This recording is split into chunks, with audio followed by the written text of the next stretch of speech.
So to just confirm you and remind you, we do have extra session on Wednesday with Vlad, where we just go over some interview, passing experience, questions, and different coding challenges. We're gonna go through coding challenges also in those sessions, Monday, Thursday, but that Wednesday will be just fully dedicated to that. And you do need a lot of more time on your own to get better at this. So what I'm trying to focus on is different kind of pieces of the coding challenge solutions, where you can really master simple pieces that not complicated, and then when you get to more complicated items, you don't feel lost, right? Because sometimes the complicated task as a coding challenge is just a combination of simple ones. So if you master simple ones, it's like they happen really automatically. Then you can really solve more complicated, not a hard way. So you just master it well enough. We also talked about how we can solve it. Just solve it simplest way so it works, and only then you kind of look at fancy solutions, because I often see people lost as well. It's basically the problem is that you simply get lost in like extra variables, extra things. Just keep it simple enough so you just solve it, and then you only optimize after. Okay, so we are going to look into WebDriver today and start looking and start practicing. So again, same process. You cannot just master it. You need to practice it. Yeah, and make sure you pay attention to homework. It's very important. So we do have some extra sessions for it. We have a Wednesday session that focus on Java things. We'll try to maybe, I'd like actually feedback from you on Wednesday sessions. If you want a more simple way, you want a more complicated way, you want to keep it same level. So I want to ask that feedback. So you just ping me directly what's your opinion is. I'll pass that feedback to Vlad. Yeah, just remember one thing: you have to go through some path that to become an engineer. So it's not overnight, but it can happen after a few months. As long as you're practicing, more practicing, better chances you have. We talked about interview already. There's a process for it, right? So you just need to really go through a bunch of interview questions, and you definitely that's an algorithm to interact on the coding challenge. So I do recommend to talk out loud. Some people say, interviewers say, don't talk. Well, maybe some of them, one out of 5 would tell you that, and then you change it, right? But in general, that's a recommendation I would have. Just have higher chances to get some support and help from interviewer, especially if you're remote and you don't see each other. I want to review one topic here, which is called FizzBuzz. That's a challenge that basically all around. It's popular. It's still being asked, and at the same time, we do have everything enough that allows us to solve it. Let's just quickly review that one. So to remind you, at this point, we are working with Java step devs. So that's our class that we interact with. This is created automatically by Cucumber when we just navigated from the feature. So that's the beauty of Cucumber.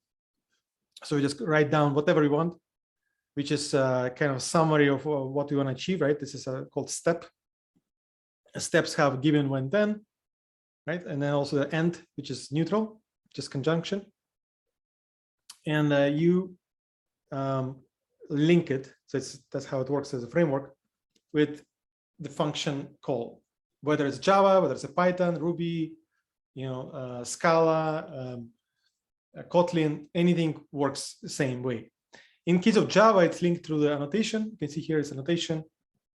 This specific annotation here does not really matter. What is it? So I can have it as a given to also work, right? So essentially, it just needs to be one of those 5, right? So given, when, then, and but. and you essentially use it. So those are keywords only used as logical flow, and but we talked about it. It should have some meaning behind, right? It helps really to understand what step does. So we'll get more into it once we start looking at WebDriver. But for now, we have this method that essentially like entry function in a way, right? From Cucumber into Java. It's not a main function, but it's an entry from the step. So in our case, what we have done at this point, we have created a lot of methods that stand alone, like this one, right? Like this one, and we just call them from this main method. So it's kind of main from perspective of its entry, right? We just do it for practice purposes. Because often when you ask to write, to solve some problem, to write some code, it's best if you create it as a separate method, a function, right? So that will be called from somewhere. And that's exactly what we have. So here's the place we call methods from, and this is our methods, okay? So like sometimes beginners get confused, like what is it? Like it's here, what is it? So just keep in mind that it's all about the class, right? So we have a class and we have a bunch of methods. So those are same level and they all within the same class here, Java step devs. So all those methods are here and they just neighbors, right? And neighbors can call each other. So that's what happens here. There's also an easy way to look at the structure of the class. If you look at the view, and you actually can specifically take a look at the flow. So it's a shortcut for it also. You can see here, so I did Command 7, or it's Control 7, would show you the structure. So here's your class, right? And here's your methods in the class. So you see M stands for method. And you can see that it also has a lock. Lock means access modifier. So unlocked, it's a public, where nothing is default. Default means we don't write access modifier at all. So in our case, when we interact and write down the methods, we do not worry about access modifier at this point, right? So we just use default. To remind you, default is the method that can be called within a package from different classes.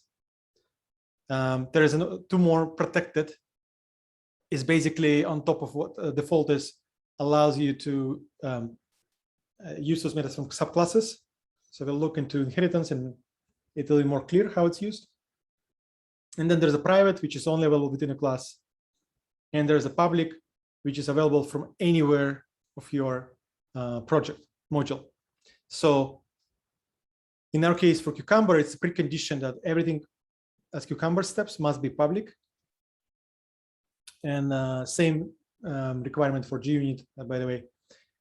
And but our solution functions just using default, mean we don't focus on it at all. So let's take a look at our task. So we have this definition. So let's just put it this way.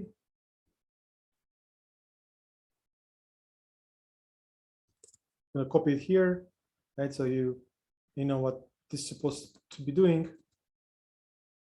I'm gonna put a comment, command / makes it a comment, and you have this task to be done. So let's put it like this. So here's a sample, right? What's supposed to be for 20? So you can see clearly as based on result, it should start with 1. Like the question here, would it be returning something or it is just printing something? Let's see. So it should print. So it's asking to print. That's fine. Okay, so if it's just printing and doesn't return anything, what kind of return type of method should be here? Void. Void, right? So that's what they use for basically nothing, right? Nothing returned. And we're going to call it class. So what kind of argument would it accept? Integer. Parameter. So we have parameter type integer. How do we call 20. it? Start. I. I No. Well, this is not really, so I means it's index, so it's just, I mean, so you can put here whatever you want, really, right? So you can put like peanut butter. It doesn't matter what you put in here, as long as you know how it's been used, okay? And as long as you reference it inside of the method, right? But the recommendation in general, and somebody gonna look at the code review and say like, why do you put peanut butter here? So if you have a good explanation, it's gonna be fine, right? So you, but you cannot just say I like it. Yeah. So you should put something. So if we put I normally use as an index. If you put start, it's the start, right? So here we actually, it's not a start, it's an argument, right? Up to argument. So you can put something neutral, right? I don't know, number, something, right? But it should start from something. Yeah. So it starts. It's okay. Start and. Well, start is it's not a number to start. So end here is how many, right? It's not about you end by in this case 20, right? It's total, right? So it's total. It's a count basically. I would say it's probably better count, right? How many? Well, but what is the start point? I Yeah, see it's from 1, yeah, but you should be more clear. Yeah, so this is example for overcomplication. Normally, nobody expects you to enter like too many arguments, too many parameters. I don't recommend this personally. Just here's a sample, right? Of course, you can. I mean, if you put here extra parameter, how do you start? It's not harming, of course, as long as you solve it fast, right, and don't create too many variables. Personally, if I look at someone who does coding challenge, if you create too many variables, it's hard to read, right? So why I would not prefer that, because normally that person would be also overcomplicating in automation code, and I don't want overcomplication. I want a simplification. So automation is not a development. The goal of automation is to be crystal clear, right? So it's easy to maintain, clear. Of course, you must. I mean, people would argue, right, that you have layers, easier maintaining. That's how it. That's what it's different opinions, obviously, different domains, right? So. And that's why I recommend you, if you join somewhere, you listen what the company tells you, so just follow the rule, right? Because if you join as architect, then you decide yourself. If you join as senior, you have pretty much loud voice.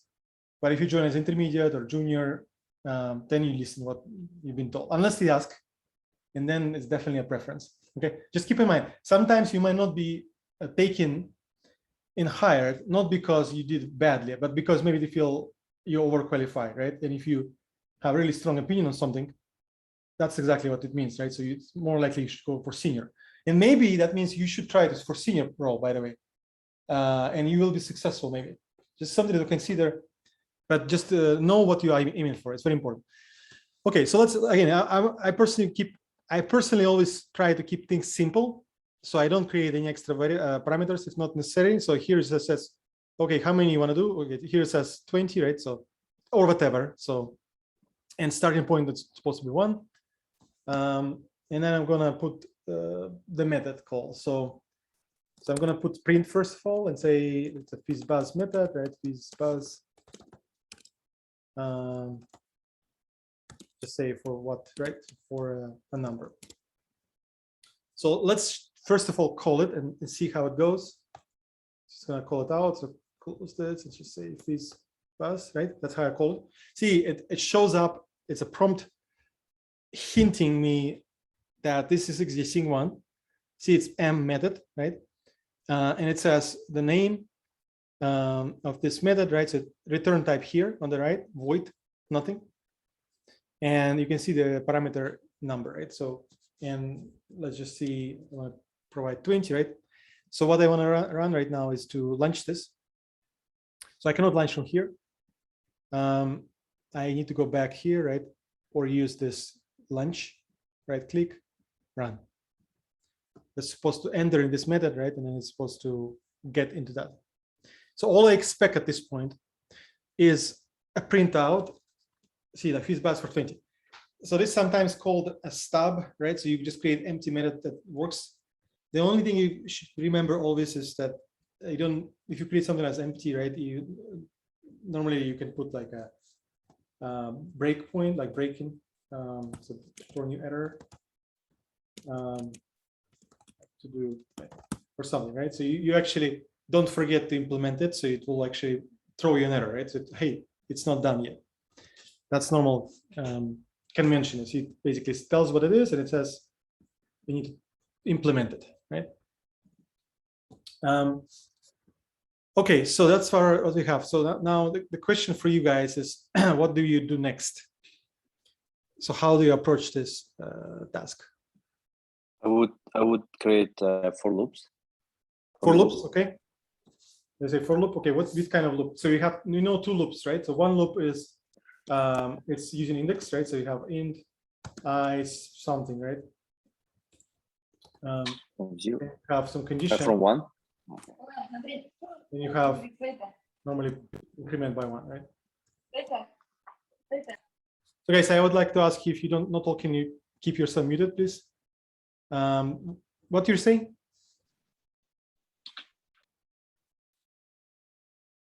Any comments? So okay, here's the loop, right? So that's a classic loop that we have in place, right? So there's three parts of it. So initialization part, you take some variable, initialize it, right? And you assign some value. Then you have condition to continue the loop. And as long as it's true, it will continue iterations. And then you normally like you reference this extra variable, right? That to help you understand, is it done yet? So a normal approach is to increment it by 1. So that's what the approach is here in general. If you remember, there's another loop, just to remind you. It's called for each. The difference here is that it's impossible to do it here because we don't have array. For each loop always expects array. Okay, so let's say there's it's a type data, right, element. And then you put column and then array. And then essentially what happens is that it takes that element type and iterates over every single cycle here, okay? So you need array here. You can also use array in normal loop. So the only difference here that normally you probably start with always from 0, right? And you have it array length. And then here you access that element. So here you just say array element, right? Nothing here. So here you would say I, right? That's what you access element of array. So if you just want to iterate through all elements of array, that's it. This is the best way. Just keep it simple, same reason, right? This one, essentially, if you need to change, so here you cannot change any elements in array. Here you'll be able to change them because you have access to actual object here, right? And you can access elements in it. Where here you only get not the object itself, but you get only copy of elements in that object. All right, any questions about this? Just want to remind you on the for loops.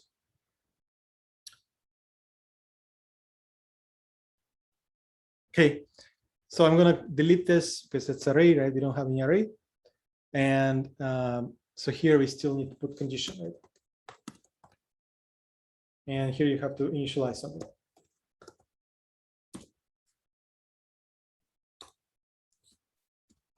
So what will be our initialization? What could be our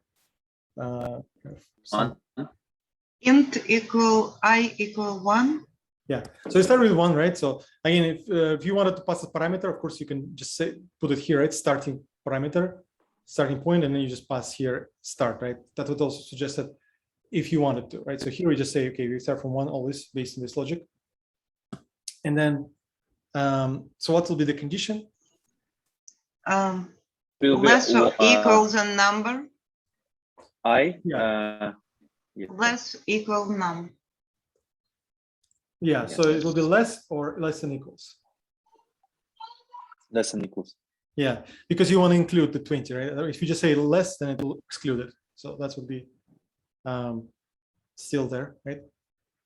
You can also use it like a sequence, right? So it's kind of a sequence, like how many, right? Technically, it's like up to argument, up to sequence, right? So you can use this or total. So doesn't matter. So I'll keep it, since probably if you repeat it after me, you don't need to change it. Okay, so, and then we increment by 1, right? So it looks like from here, you see that all the numbers up to argument. So it says all the numbers, right? So basically it's increment 1, right? Okay, so what's the logic inside? If else, So you can just use what you had in previous tasks. It's Yeah, pretty okay, so much you say- same. Okay, previous task was something like this, right?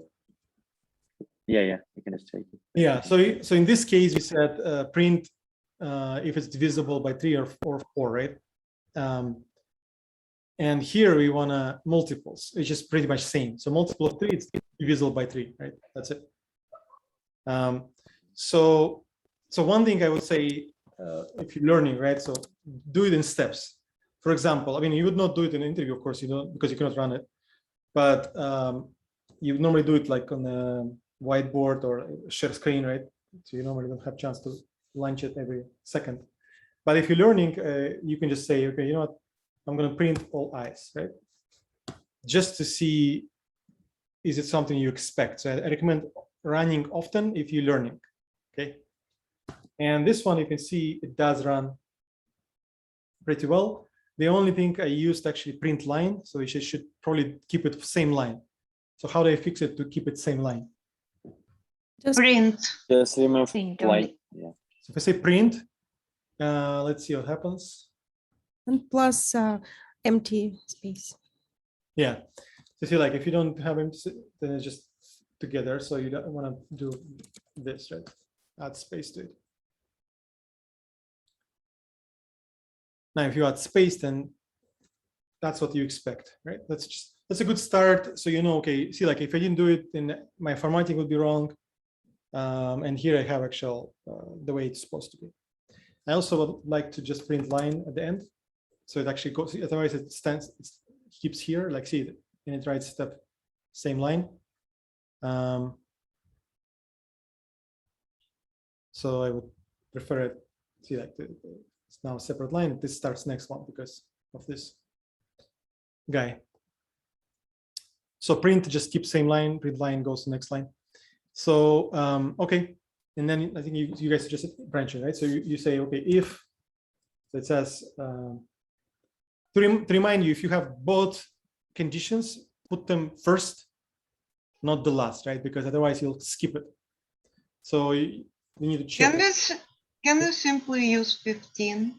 Yeah, you can. Yeah, you can say, you can basically say 3 and 5. So how is it? It's just pure math, right? How is it divisible on both 2? Just 3 multiplied by 5, then you say 15, of course.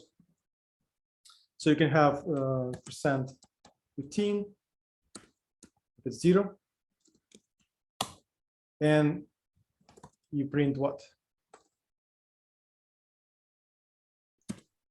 FizzBuzz, Yeah, FizzBuzz.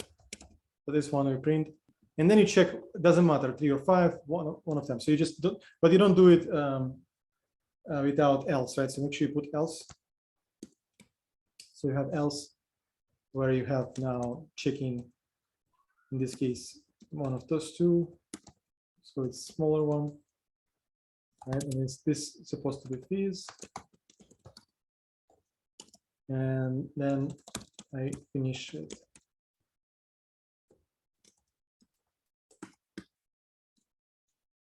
This one.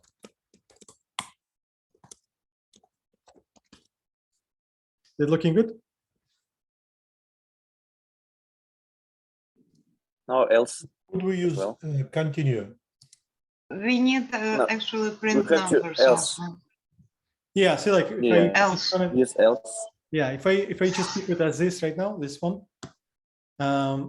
see what happens. Actually, I also messed up with line. Let's make sure I keep spaces, right, and then do it same line.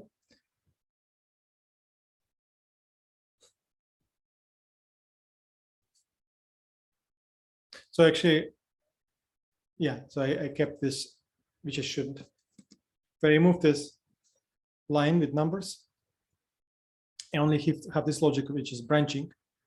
I would not have numbers. So it should remember, right, that it's print all the numbers. So it's not just this. People make this mistake. I'm showing to you because it's a common mistake. You're under stress, right? So you always forget the final else, but you guys doing great job. So you say, hey, how about this one? And what do you do here? You print an I plus space. Exactly. So just that same line that I tested before, right? To print everything, you keep in here. And that's pretty much it. So it looks like this is exactly what this is about, right? So that's pretty much solution for the task. So it's just a combination of three things, right? So first of all, the loops, it's very simple. You should play with them more. The branching, something you start looking at, and some math, like meaning that you check the reminder, right, by looking at modulus method that applicable only for integers. So I told you about it the time we talked about numbers. And it can sound like multiple of something, or every third one, or divisible by 3 or something. So it just means the same. So that's pretty much your solution of this task. It's just it's a really 3-question popular one, and it's used as warm-up before you actually try to do some automation. All right. So let's take a look quickly at one more task here, and you can move on. It's essentially reverse. You might have reviewed it yesterday. I recommend Vlad to actually look at it, but let's just quickly take a look. So reverse string, right? So we should go here. So I'm going to comment out this method call, and I'm going to ask you, how do you put reverse? What are the options for reverse string? How do you approach it? So the idea is that you look at, for example, some string, right? And then you want to reverse it. So what's reverse is essentially just write it exactly opposite, right? So you should receive this instead of original one. So at this point, we don't care about the case sensitivity, things like that. So we are good with that, whatever it is. So we just need to reverse, right? So if it's a string, for example, we also don't care. It doesn't matter. So same, right? So this is reversed way to interact with it. So let's see. So what do you do? It told you to do what? Reverse a string. It's a for loop of characters of the string backwards, and yeah. So basically you assign each character to a new string and print it. Yeah. So I think it's the bit tricky thing here is that Create and reverse string, which is there's many simply empty. Yeah, there's many ways to do it. Let me actually copy this. The point here is that I don't see from that task whether I should return a reverse string or whether I should have printed. Let's assume it's print, okay? Because it's a little changed logic. Whether you just return a string that's reversed or you just print it, okay? Let's just go with print first, okay?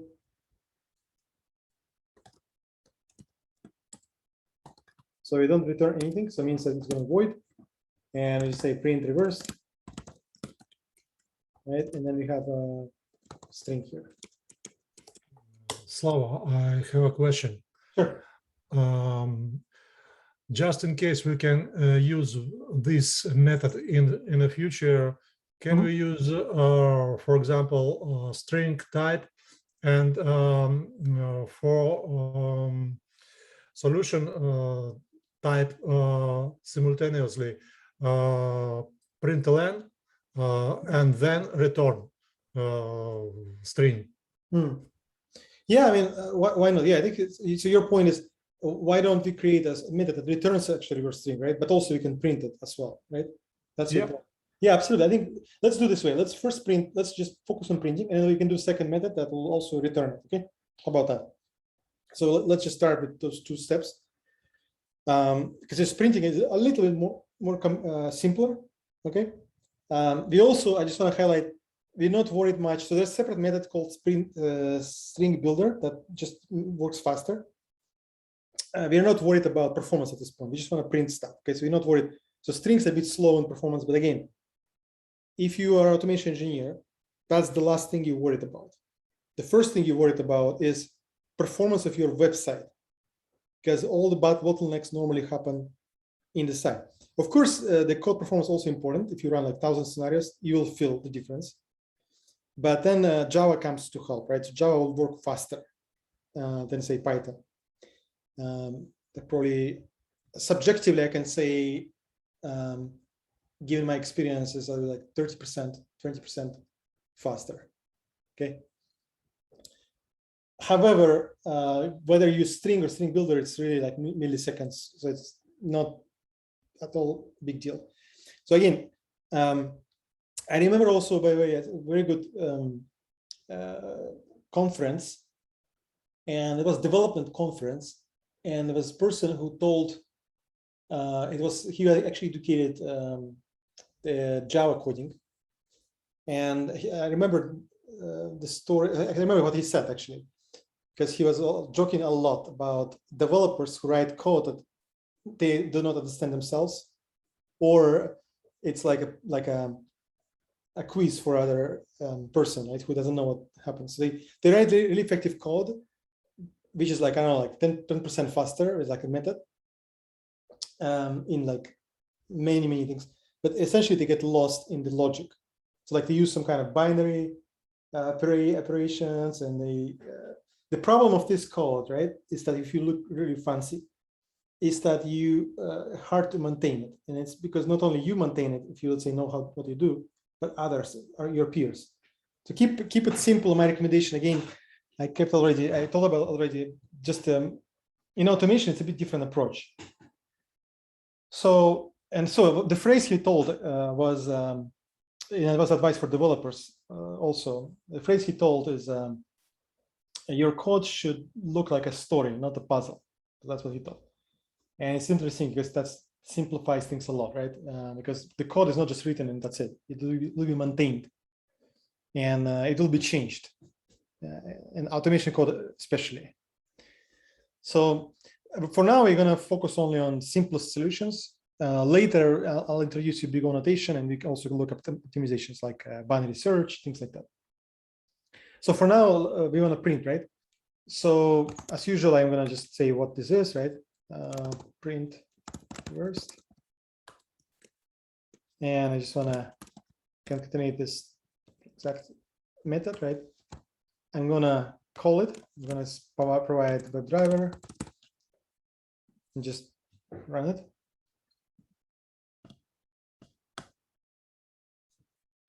So this is looking good. Yeah, so this looks good.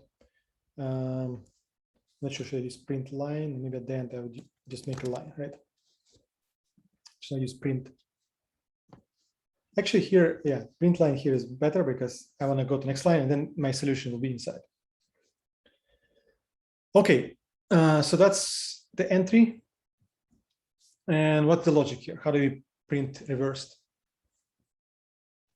First declare the one empty string. Sorry, what's that? Can you repeat me? What do we use here? First declare one empty string. So Okay, when we create the for loop, we can put all the characters one by one in that string. Yeah, we can, but we're going to just print, right? Do we really need this? Again, we're not creating, at this point, we're not creating a string. We want to print it reversed. Do we really need the extra variable? I mean, avoid using extra variables if you don't need it. So this is about printing, right? We don't really need variable here. We will need it when you return a string. That's a good thinking if you return something, but we're not returning here anything. So you start for loop Okay. for integer I equals str dot length. Yeah, like, yeah, exactly. So normal loop, right, would be start from 0, right, and then you, I don't know, like so go to length, right? That's the method length on a string, and then you go plus plus, right? So if you do that way, and then what you can do is just print, right? So print single. So if you want to print, you can print character by character. So there's a special method, character add. Okay, so here. And you give index. So index is same as array. So it means 0, it's the first one, right? And in this case, we'll have I as an index.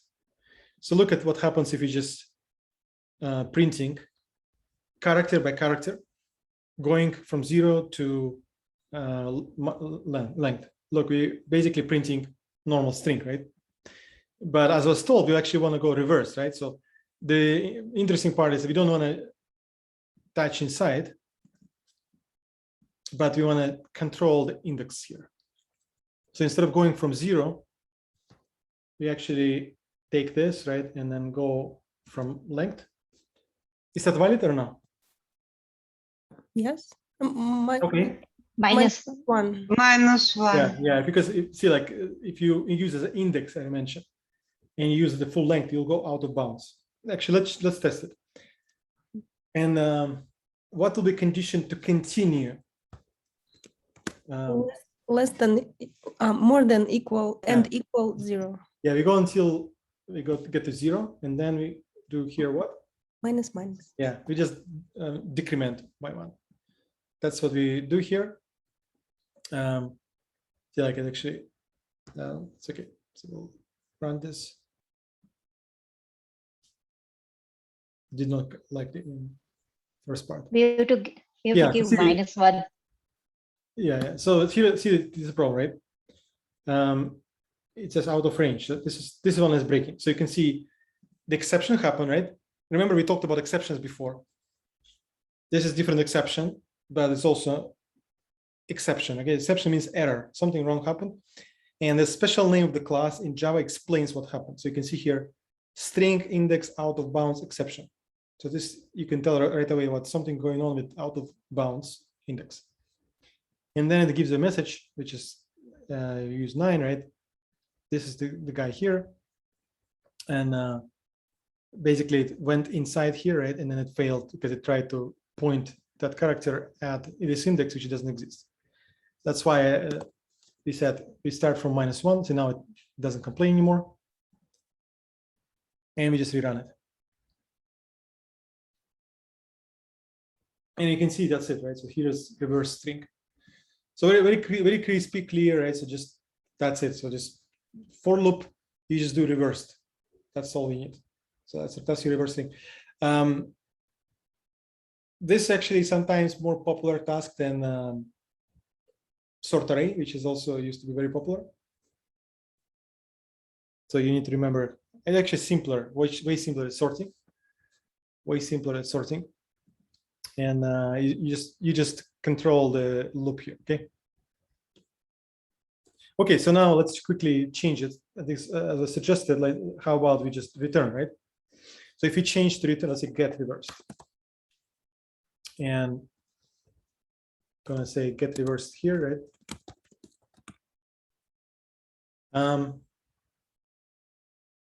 So the return reverse. What do we change in this method signature here? It's not void String. anymore. String. Yeah, it says return string, right? And then, as I said, we should return something, right? Basically, I don't know, whatever for now. At least this is makes it happy, so it doesn't break. But we should actually say reverse string, something like that, right? So as I suggested, I'm going to follow that suggestion to initialize and declare a variable reversed. Yeah. In here. Looking good. What's the error here? Why it doesn't like it? It's not You initiated. didn't initialize it. Initialization. Yeah, I always should initialize it with empty string. Okay. You can also do it like new string. But that's redundancy, it doesn't like it. it says, hey, replace it empty string. But yeah, if you don't do it, then it will be same as null. So if I do it explicitly, it actually doesn't complain, okay? It's because it thinks I know what I'm doing. But it's same as this, okay? So it will be null. And null is something you cannot call methods on, so it will mess your code. So you do it as empty string. Okay, what do we change here now? We don't need to print it, right? We have to add that thing with the empty string concatenation. Yeah. So you just say reverse equals reverse plus this character. Yeah. So you can just do it this way. What's the difference between print and return? The difference here, this is actually printing. And this is just returning. So let's see what's the difference. If I run it,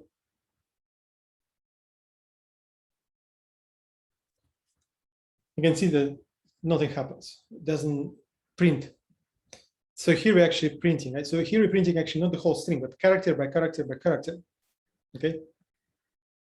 And here we just call that method, but whatever it returns, it gets lost right away because we don't save it anywhere or we don't interact with it. We just make a call, but it's lost. So if I don't want to lose it, then I have two options. Either I can have capture here, right? And then I just print it. Let's first start with that. So I kind of capture it here.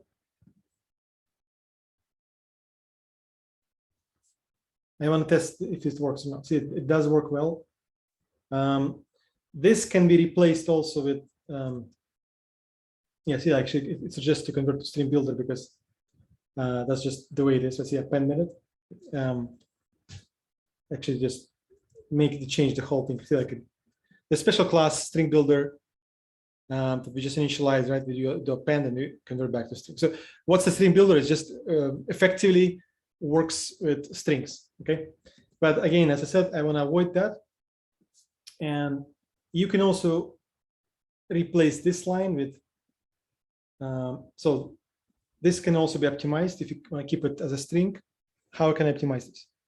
Plus equal. Yeah. So if I just say, take the same variable, right, and append to it something, I can just say reverse plus equals this. So same as I just use plus plus or minus minus, plus equals append something on top, right? So here just always does one increment or decrement. I can do also like plus equals 1, right? That's all the same as I plus plus, and you can see it's similar to this guy. You can also do minus equals. So this is some Java tricky thing. It means take the same string, add to it, and save back. Okay, that's what this means. So I want to run it. You can change the string builder if you want. Some people appreciate if you know that class, of course, by the way. But personally, I prefer keep it simple. Because essentially your idea of interview, it's not that you should know like different data types, right? You just need to effectively, it's like algorithm itself. And whether you use builder or string, the algorithm does not change. So, so here we have, there was a question, right? What's the difference? So the difference here, this is not returning anything, it's just prints, where this is returning something, right? And then we decide what to do with it. We just decide to print also.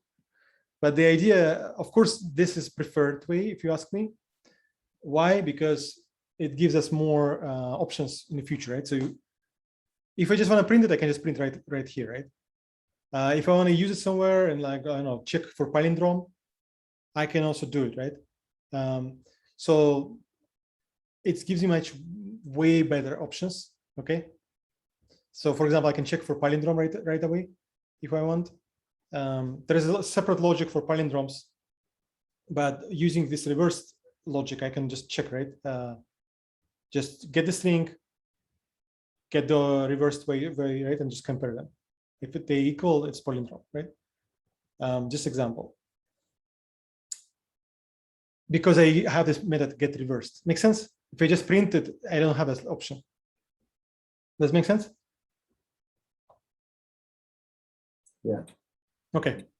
Yeah. So always like in programming, you always think kind of about tomorrow. Okay. So the idea of you writing code is in a way that you kind of have options to optimize it. So that's why all these patterns created. So you can easily change it without much harm, right? Because you have to change code a lot. Do you like it or not? That's the life, right? And you don't need automation if it doesn't change, right? Why would you? Just test once, never changes again. There's no need for automation. But because it always changes, right? That's why you must have this automation. Okay. But yeah, so let's see here. So yeah, we just take reversed here. What else can we do here? So you return that method, reversed, print it. You can also make it just right away like this, right? So instead of extra variable, you can just print the result of method. Okay. So we don't need extra variable here. I mean, personally, why would you create a separate variable here? The only reason for variable creation, if you use it at least twice. So here I don't use it twice. So I just right away keep it that way. Okay. So just want to keep it that way. Okay, one line. So the priority here will be internal method call result, and then it passes result into print line. Let's test it.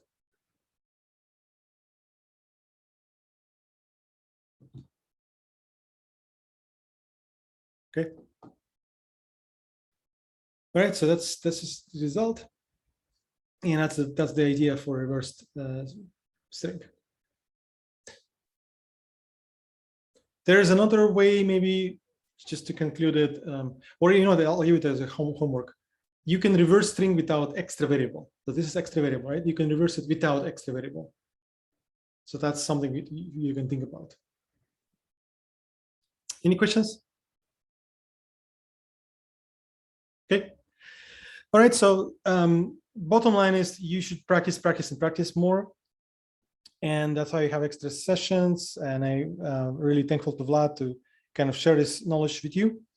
So come on Wednesday, it is 7 p.m. same time as Monday, Thursday. So it will be extra, like around 1 hour sessions as we go through the class. They may go a bit more complicated on purpose. So it's more kind of closer to reality, where here we look at easier logic, right? So just to kind of remind you of all these pieces that use in more complicated algorithms.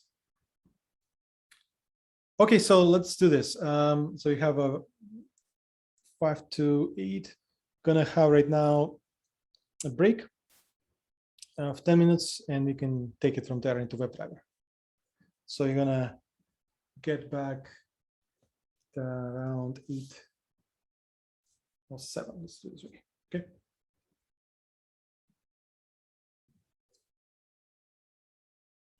So we want to move into the next step from what we have been so far, and that's a very important one. So this assumes that you guys have gone through the previous steps. Otherwise, it will not be as successful. What I mean by going through it means that you have tried to practice, kind of solve it. You don't need to do it ideally, not expected to, but at least have some understanding, right? So how do we go about it? So essentially, we talked about selectors already, right? And focus on XPath, and we'll continue to do it today. That's one key thing. So BDD is another concept that you just write the whole test cases.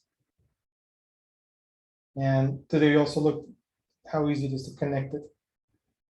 And right now, coding challenges, that's the chapter that we have started, but it will continue throughout the course because it's never in the process. So now we are moving into WebDriver chapter. That's pretty much what on top of, like, actually at the bottom here, but in this list, that's once you master it, you pretty much can look and search for a job. because that's pretty much concludes your skills. You know selectors, how to use DevTools, right? Find the proper element. You know how to organize your tests and launch them through BDD. You know the algorithms and you know Java. And then you just attach WebDriver API to it. So there's more to it, of course. The other pieces that we're going to look at is object-oriented programming and different patterns. That's important and sometimes critical. And of course, there's also the REST API. That's another one that you really should be in good shape at in the modern world. We also talk a bit about cloud applications and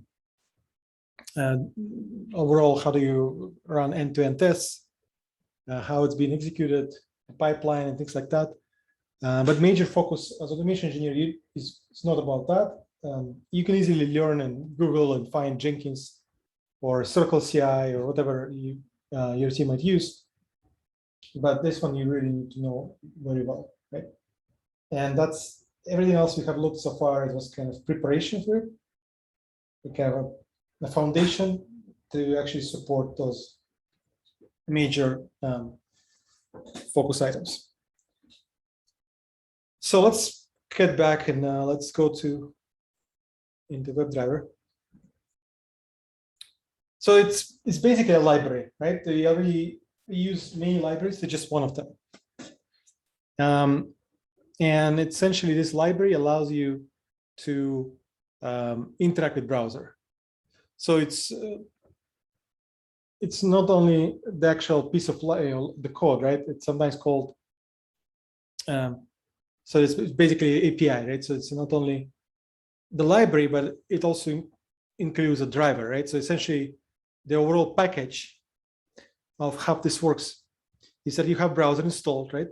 So you have browser here, in my case Chrome, and that's whatever version is. I think it keeps updating all the time. It has also this. I have also the code, right, that they right now have, and on top of that, we need one more piece. It's connector essentially. So the way WebDriver works is that it provides a library, and we point to that library via our POM XML because we use Maven. So you can, if you look at list of dependencies, that's where we define all the libraries we use. You can find those dependencies. Selenium Java, that's pretty much what you need. Selenium API, Selenium support. So all of those are basically Selenium or WebDriver. They've been merged since version 2. And that's how this all represented here. The version 4 actually came out after we started the course. So it was in beta for a long time, release candidate for a long time. And now it's out. So frankly, there's minor changes, but not a big deal. I don't know if it's worth to change it right now. Most likely you would be dealing with version 3 because it's normally companies slow to adopt WebDriver, but it really doesn't matter, to be honest. Let me know if you think it's important to upgrade, but I think maybe more important to make sure you follow the most of the market, which probably going to be still version 3. But let me know. I mean, normally I always tend to use the latest versions for education purpose. But this is started after the course started. That's why I did not update it. Okay. Yeah. So that's what library is, and the actual driver, right? That we can have two options. We either can download it manually. It's a binary file that the actual library requires for to work, or there's actual specific another library that just downloads it for you. That's all it does. Okay. So there's actual site that has all these different drivers on. Okay. And all it does, this library just goes to that site, downloads it for you based on your version of your browser you have installed. Okay. So here's example. So here's if I would need to do it manually, then I would go to Chrome driver, Chrome.org, downloads, right? And then based on my version of the browser, I would get the version of driver that will work and automated, okay? So that's pretty much what this is about. So it just downloads automatically. So I see the downloads. You can go with the version and just essentially get it from there, right? So you see what's the latest and checks it for you. So it's all, I'm looking at it manually, but you don't need to do it because it's automatically done by WebDriver Manager. Any questions?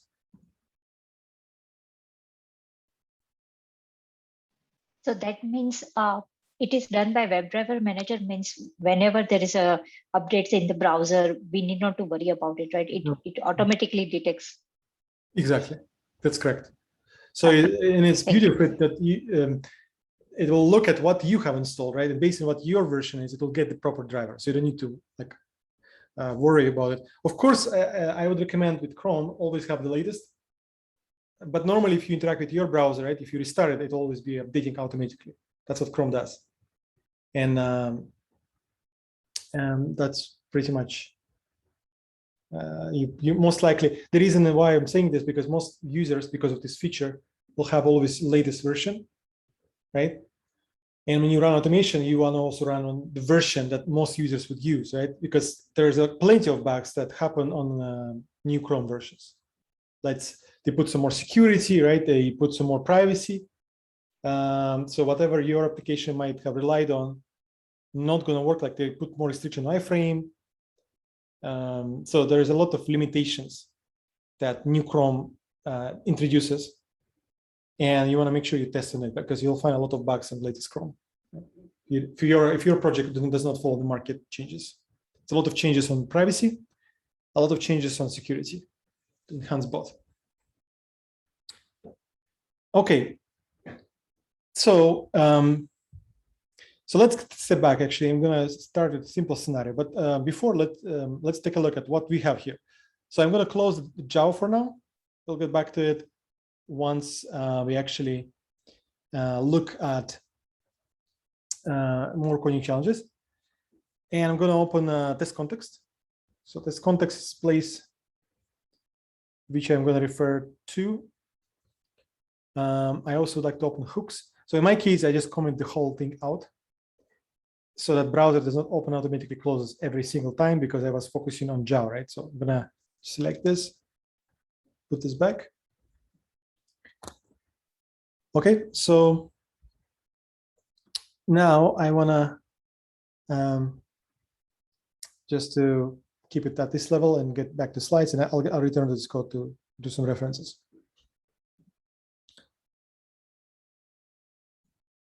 So essentially, by definition, the goal of WebDriver is to be cross-browser, supporting cross-browser test execution. So technically, and I mean technically, it does not care about the browser, right? So you just say which one, and it will just use different driver and connect to different browser. In the past, Firefox used to be not requiring driver. Now it is needed Gecko driver.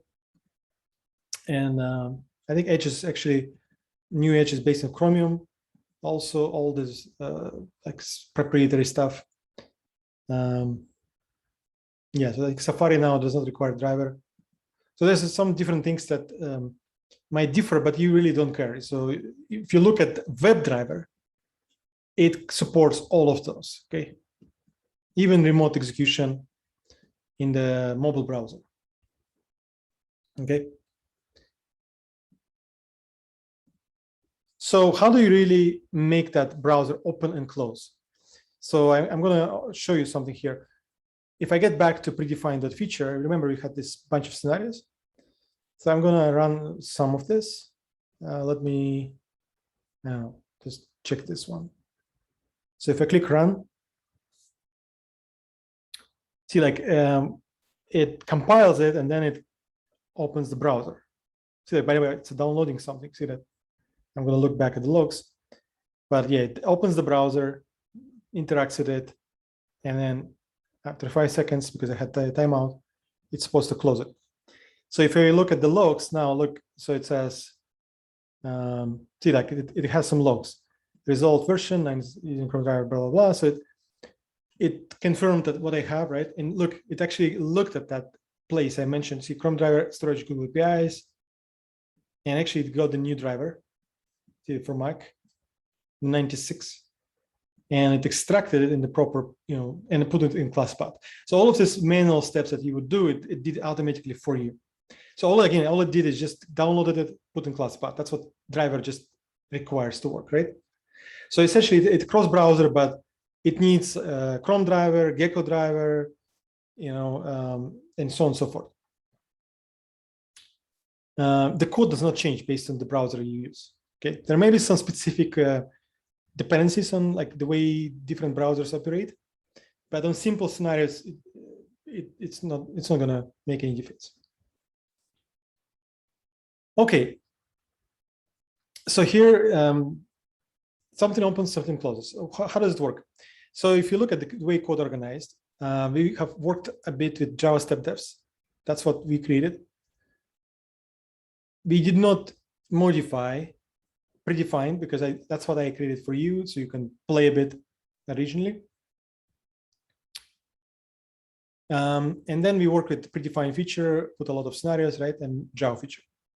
So we never looked yet closely at support. I just mentioned test runner, right? That's the place you really can configure your run, right? I mentioned about this. So essentially, this is just a configuration, meaning that, okay, when you run, make sure you create a report, right? Here's your location of your feature files. This is your glue. Basically, glue means that it's a reference from Cucumber into Java world. So, and then essentially we say what tag to run, which we can override in the terminal. So you can put any tag you want through terminal. However, the glue here actually references those two packages, definitions and support. And definitions is simply definitions of steps, right? Whether it's Java, plain Java, or WebDriver Java, meaning that WebDriver code in Java. But support is something that really makes it run, right? So the test runner, it's one thing. There's a hooks, and there's a test context. So it's the simplest way the code can be organized. There may be more classes. It's just a kind of first step into complexity from very, very simple way, okay? In general, in automation world, it's supposed to follow design principles, okay? There's different design principles. So they must be followed, okay? So there's a number of principles that you would work with, right? You just must, follow those in place. So one of the principles says that you should keep things as simple as possible, and one class should only be focused on solution of one task. The one class should not be resolving many different tasks, okay? So you should have very simple class that focused on one problem, okay? There's even sometimes people ask the interview, mostly developers, like, that's called solid design principles, right? And but bottom line is that there's a number of things around that, right? So you can look at solid principles and read more if you're interested, and we're gonna refer to those principles once we create our own classes. But here, the definition of this context is just, it's a bit more complicated to keep things simpler. However, it's the purpose of it is basically the context of the test, okay? So what does it mean? It means that the context is actual browser, okay? And it can remember the browser, and it also can interact with test data. So there's two things that it will do. So the test data that you use in your test context is one piece of things that you will interact, and the actual browser that is always available is the second piece that you want to interact, okay? In this example, you can see there's a static definition of the browser. Sometimes it's been avoided. So we keep it for simplicity. Again, if you have time, I'll show you how to easily transition it to instance driver. There's different ways to interact, and there's a factory method principle design pattern that we can apply, but it will be next step if you master the current one. So at this point, we have two major classes that help to run our tests. So one is test context, keeping browser, initialization, and later we add test data, and hooks. Hooks help you to run Cucumber. So hooks always apply to scenarios and steps, and they're very specific to Cucumber. However, those are lifecycle events that can be applicable also to JUnit, TestNG, and so on and so forth. So they also have something like that, okay? So you can see here annotation before and annotation after. Those are applicable to the scenarios here, okay? So what does it mean? So let's say I have a number of scenarios here. I have this scenario, I have that scenario, I have that scenario, so on and so forth, okay? What this means here that before it goes into step definitions, it will go to hooks. And before hook will basically do something before each scenario, where after hook will do something after each scenario. So it's kind of, if you have 5 scenarios, this will be 5 runs, this will be 5 runs, okay? If I have 1 scenario, it will be 1 each, but if you have 10, it will be 10 each, okay? So it's kind of very nice that it's configuration before scenario, something what should happen, and configuration after scenario, after it's complete, what to do, okay? So far, any questions?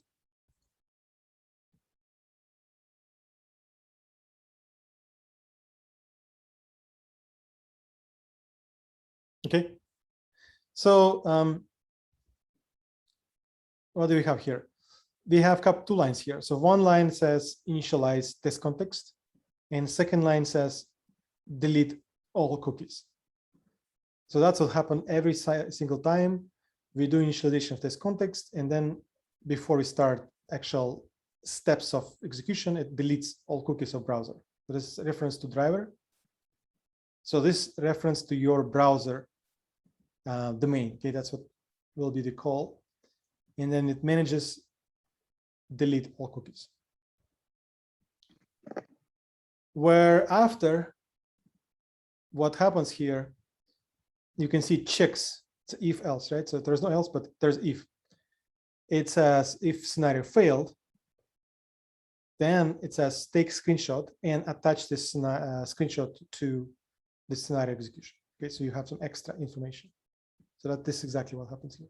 Okay, and then it does a tear down of the test context. So here it's initialize this context, tear down this context. One line of deleting all cookies, and then here it only gets in if it fails. Okay, and to remind you, once you run scenario, you'll get the report.html. So here, and it'll have a screenshot if scenario failed. If scenario passed, then there's no screenshot, because this is exactly logic that inside of this after hook. So you can actually put a breakpoint to remind you, right? You know how to stop and we use breakpoints. We do not use breakpoints in Cucumber, Gherkin language, but you can use them in Java. So I have the same scenario covered element, right? I just range it. I'm going to run it in debug mode and see what happens. So in debug mode, any breakpoint you put will stop your scenario once it gets to that line. And you can see that before it started even anything, right? It's already in here. So that's the first thing it comes into. Okay. And so what happens with this initialize? Let's take a look. So to remind you, you have options to just step over, right, to next line where it will be already initialized, or we can get in. Okay, just follow the code. So let's get in. So you can see it actually went into test context. And you can see here, it's actually hard-coded, right? So she doesn't take it from, it doesn't take this value as Chrome, local, and false from some file or from, environment variables, whatever.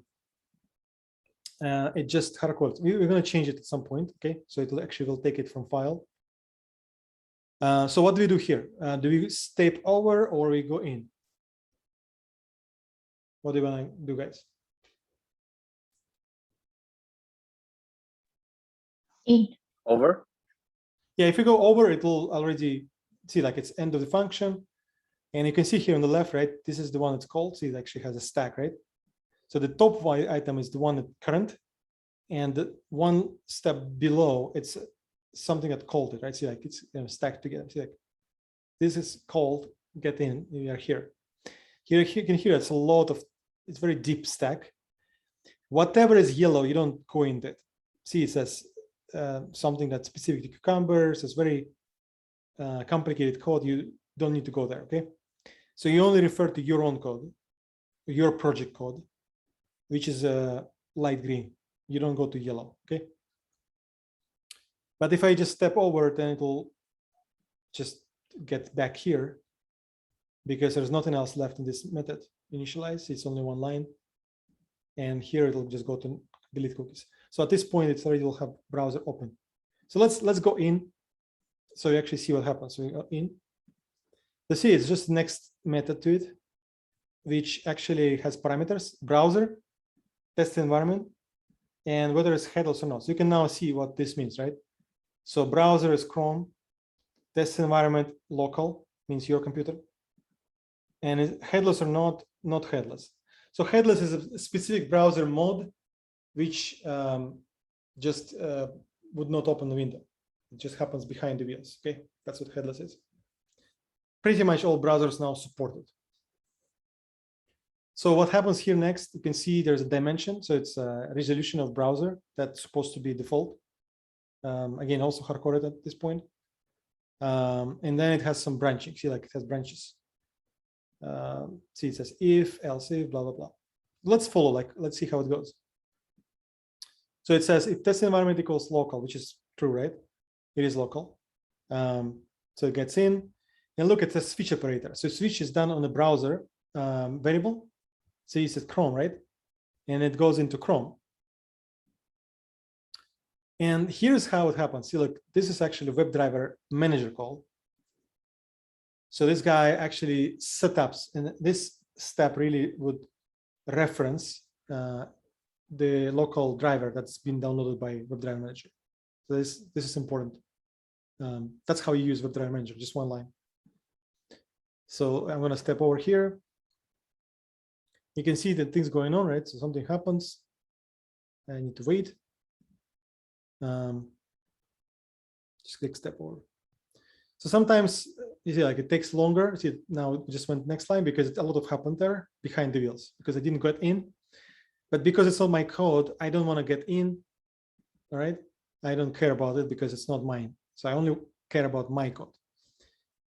And then look, so there's a lot of properties. We already know the map data type. So map is ideal to keep properties. You can see here the Chrome preferences, actual map, right? So there's a key value pair. So key here is geolocation, whether it open or allows pop-ups to appear, whether it allows to prompt to show up for download, things like that. So I'm just going to go through it. See, like it just presets. Basically, Chrome preference is just a map. See, and in that map, it just gathers all these different configurations. So what this is like a default download directory, whether it allows the plugin. See, like it says specific plugin allows. So whether it's specific cookie policy here, it's allowed or not. It's all about this stuff. Okay. See, it says start maximized, and whether it should put a lot of logs or not, and things like that. Okay. So what I'm really want to show you guys, and that's really critical line, that's the line that really makes browser open, okay? So this is all the preset up, all configuration for Chrome. And here, the actual, okay, now configuration done, I'm gonna pass it as a constructor. See, like it says new Chrome driver. So we assign the driver with the Chrome driver in this level because we said we want a Chrome. And we pass all these configuration options, okay, as a map in it. Okay, so Chrome options.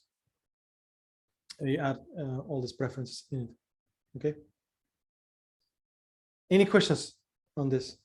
It's all clear. So is it in? Yeah, go ahead. Is it in HashMap? In HashMap, some methods there, Yeah, like system set properties. yeah, there is a hash map. Yeah, inside there, it's for example the 55 line. Yeah. Yeah, inside. Hmm. Yeah, inside there, it's system set property. Okay, so what this is about, so this is basically the location of your download. So I'll talk about it more. We're gonna use that method actually. Yeah, this is using the property user.dir. It's existing in every single operating system. It will be same for Windows, same for Mac, same for Linux. And this is basically your project location, okay? You can see it says source, test, resources, downloads. So it references location of the project. This is what it means, okay? It's because you can keep your project whatever you want, right? If it's Windows, it drives C. If it's Linux, it will be like some home directory, Mac, it's whatever, right? So we don't know where it is. So we cannot put your local path. This ensures wherever you put it, it will find out through this property, okay? And then it just concatenate with its source, test, resources, downloads. So there's no downloads here, but I can create the empty folder, so it will actually put all downloads. If you, let's say you want to download some file through browser, you can do it with this specific reference, okay? So it'll, okay. Oh, whatever, you can test, like download the files, check them, that's what you can do here, okay? so in line 55, what is the array it's create? Okay, here? Okay, it's just a list of yeah, plugins. So it basically just, you don't want this to be there, okay? So there's no, you want to disable that plugin, Chrome PDF viewer, if you want. You can just remove it, not needed. So it's, so not lines here are necessary, okay? It's just a tune up. It's just one of the examples, okay? It's not something you must follow. To be honest with you, it's all make sure the Chrome is more stable. But frankly, if you just have this, that will work as nicely, okay? And I can prove it to you. Let's just run this. That's scenario whether we had, right? Let's check it.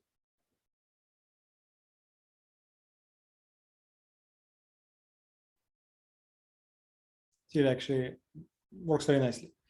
So it's more like for complicated things, like where you're gonna download stuff or pop-up shows up or whatever, right? Or like we had some issues with geolocation, right? Specific cookie limitations in like EMEA region and things like that. So that's what you needed, okay? Here, really what's critical is that you use Chrome driver manager, and then you just say open it, okay? Because this is really what opens your browser. So let me show it to you. Put breakpoint here, run debug mode. See that I'm going to uncheck this. I'm going to let it go with using this green arrow. So it will stop at next breakpoint, which is here, okay? And you can see here the stack. So here it started from this, right? Hooks, initialize, get in, one single line, right? And then it's another call. This is method existing inside of the same class. So that's why it just says method name. Now we get here. And this line, we're going to step over. It does a setup, prepares to make sure that it will be okay to start the browser. It's linked to your Chrome. It'll know what version of Chrome you have and so on and so forth. Download it if needed. And then we have here, right? So what do you think, guys, will happen after this line executed, the 50 line? What will happen? If it's It should a break. Chrome, Yeah, it'll if go it's to a break. Chrome browser, So break all means that it'll go out from switch, right? That's it. So it will not, doesn't go to Firefox. That's what break means. So it'll go probably basically exit. That's it. So you see, there's nothing else here. Okay. It'll exit from initialize. It'll get back here, and it'll get back here. Okay. This line to delete cookies. So I'm going to click here. This means that get back to your line that stopped. You had a comment?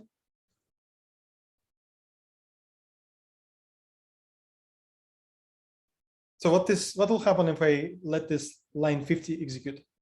What do you guys think?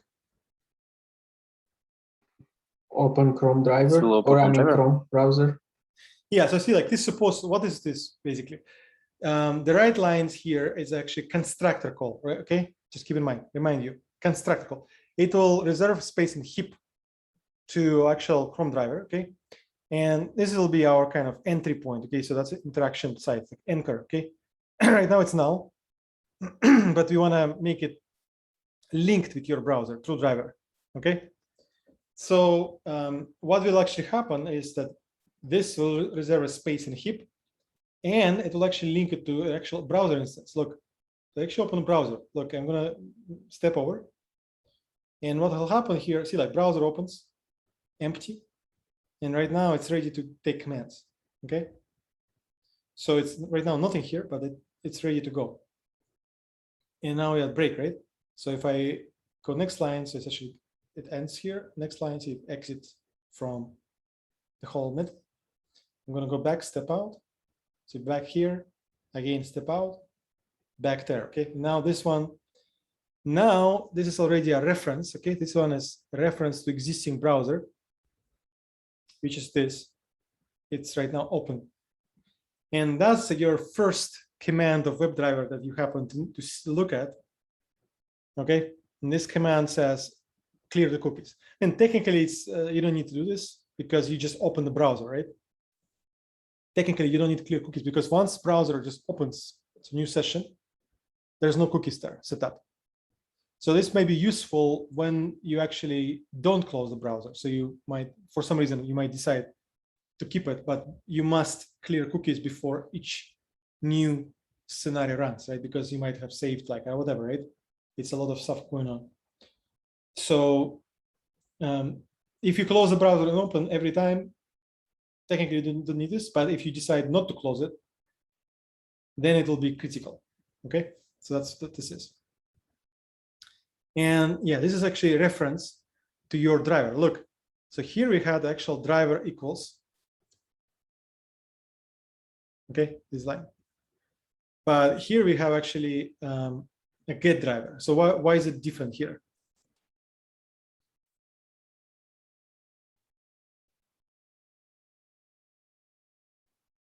Why did it not just say driver? Because here it's calling the browser. Yeah, so see, like there's no driver here, okay? See, this red, because this is just a shortcut. Okay, so you can see here is a shortcut. I'll talk about this command, but technically, that's the full way to call it. Okay, so the way we're going to work at this point is for now. Okay, we're going to focus on WebDriver commands. We're going to learn some of them because that's critical. Okay, at some point we're going to create our own methods that will wrap WebDriver methods, and we'll do it through the page object pattern. Okay, but until we get there, we want to make sure we know what capabilities are of WebDriver API, and we're going to use plain raw WebDriver. Okay, so as you do it, you will learn what are limitations, what's possible, what's not possible, how does it work, right? And then later you're going to use it as like building blocks of your test scenario. But you can see here, every time you need to reference the driver, which means you reference your browser because it's linked to it. You're supposed to say test context because that's where it's located, right? Test context keeps your browser, as I mentioned. In Java, there's a notation, name convention that anything that returns something, gives you reference, should start with get. Then you basically want to get the driver, right? So this will give you actually instance of the browser to interact with. Okay. And then next you have a command that will delete all cookies. So this is your reference to the browser before you get any commands to it. You must start with this every single time. So now this is a bit long, right? So you say always test context, test context, test context. So there is a way to shorten it since it's static call. You can just import that whole line. See that this is the piece gets imported. Get driver is static call. So I'll talk later about static and non-static when we create our own class. For now, we just need to know how it's been used. We already used something like that with print line, things like that. We reference static methods, sorry. Here we're just making a shortcut, okay? So if you have this line, you don't need to say test context.getDriver, you can just say getDriver because you imported this, okay? So here is normal import is the library that you use, and this import is actually method. It's the whole class, this is actually only method of the class. Difference here, okay? You can see just import and import static. You can only reference static methods, not dynamic ones, this way, okay? So for example, you can also, like you do the system, right? Out, print line. You can also do the same, right? You can also essentially replace this with this. Okay.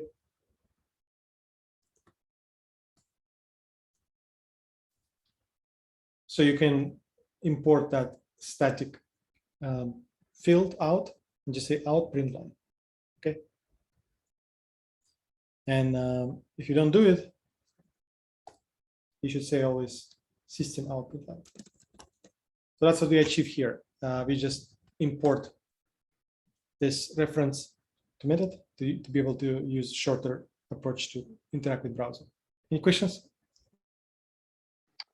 Slava, so every time we do get driver, do we have to say delete all cookies? No. It's just a first command that we're looking at in the hooks, but we're going to create our own, okay? Just kind of walking through this, okay, how does it work? Oh. So, but yeah, let's actually get back here. So this is reference to what we just looked at, right? So this command really launches the browser. Same command will be for Firefox, just to open the Firefox in Safari and anything else, Edge, whatever, Internet Explorer, same command. But all of them will be saved in the driver, right? So essentially you work with driver, so you say get driver, you don't care if it's a Chrome, is it Firefox, you just work with browser, that's it, okay?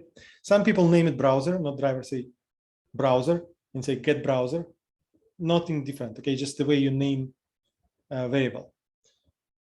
Make sense? So what's really important is this line, this right side. This is just a name of variable. Now, if you want to close the browser, right? This is a quit command. And closing browser happens when you finish scenario. So let me put a breakpoint here and launch it and see what happens. So I'm going to uncheck this. So see, before the browser runs, it gets into text context to initialize it, right? So see, like run scenario, once scenario complete, I have a breakpoint in after hooks. Actually, I just ran it without debug mode. So I must use debug mode and see if it stops in after hooks.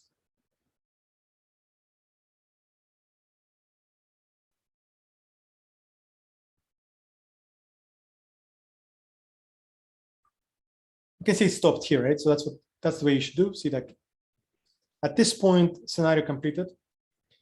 We do also have scenario object. See, like it's a variable that given, see the parameter scenario. That's a cucumber scenario. And you can also check some conditions like whether it's failed or it's passed and things like that, okay? So here's a block if it's failed. I try to get in, no, there's nothing, okay? So it did not fail, so it does not get in. But here it goes into teardown. So what teardown is, It's just get again a test context, and all it does is just reference driver variable. So this field is part of the class. Test context has it, and it just calls the method quit. You see, this is still open, but after this line executed, it's gonna close that. Look, so I'm gonna just say step over. See, there's no browser anymore, so it's closed.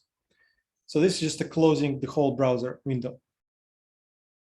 And you can see that the framework, the Cucumber, already through the hooks for each scenario, already accommodates the selection of the browser, whatever you want, based on what you need for test, and then the closure of the browser after test is completed. So it achieves it through the hooks. Each scenario has hooks, right, where you do something before and after. You can also have same hooks before and after each step. Okay, so you can also have hooks like that, but you rarely use them. Normally use hooks for actual scenarios. Questions?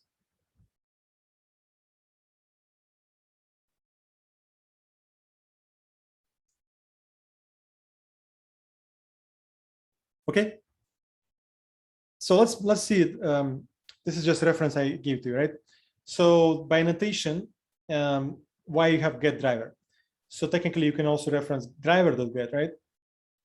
If you wanted to. However, there's a certain required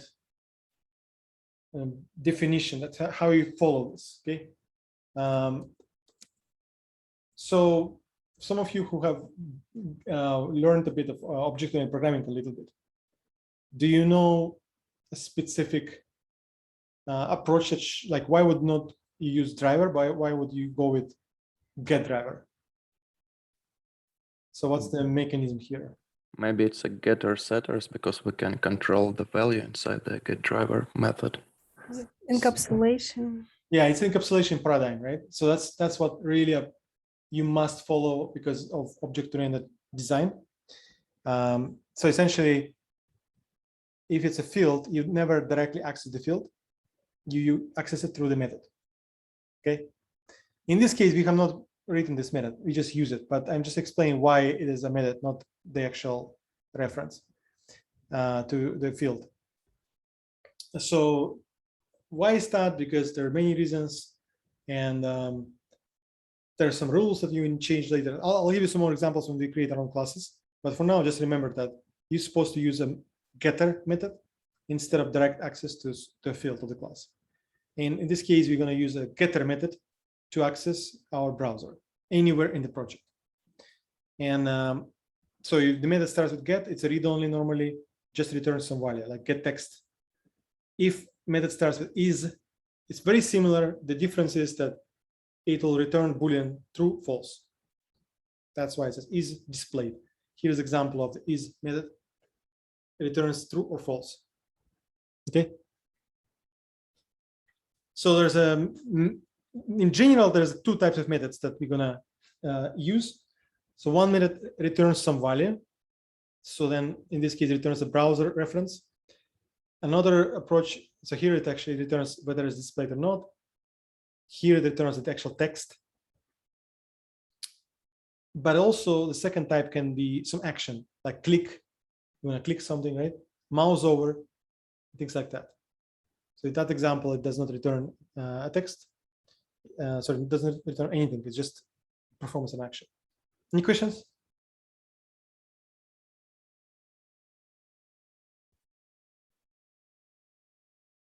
Okay. So in general, you can see there's pretty complicated calls. So you cannot just memorize them all. So you should do some kind of map to interact in an easier way. So you can see here as different methods that this one opens the browser window with this URL. So it's actually not opens, but it navigates to that URL. Maximize the window, right? Accepts alert, switches to different new window. And here we have actual fill out element. So it's all complicated. So you should use some kind of a keys to power that will allow you to make it way easier. So you don't need to overcomplicate things. And so that's the starting point I recommend you, and I'm going to share this with you. So essentially you use this reference kind of visualization that will show you what's the path, right? And the way code organized in an object-oriented design, because the WebDriver library, it is object-oriented design, following the object-oriented design. So it provides you a set of classes, okay, and different inheritance and different references. So in the top here, you can see the actual browser, right? So driver returns you actual browser that you can interact with. And if you look at the methods names, right, you know what they do, because you know the get. Actually, this is interesting. So get here actually it, navigates, okay, but get title is really returns you the title. Get current URL returns you what URL is it, okay. Quit, just closing it. Quit close the whole browser, close only closing the window. If you have like 5 tabs, it will only close 1 tab that is currently active. Get window handle, it basically reference to the tab that's open. The page source is just HTML code of the page.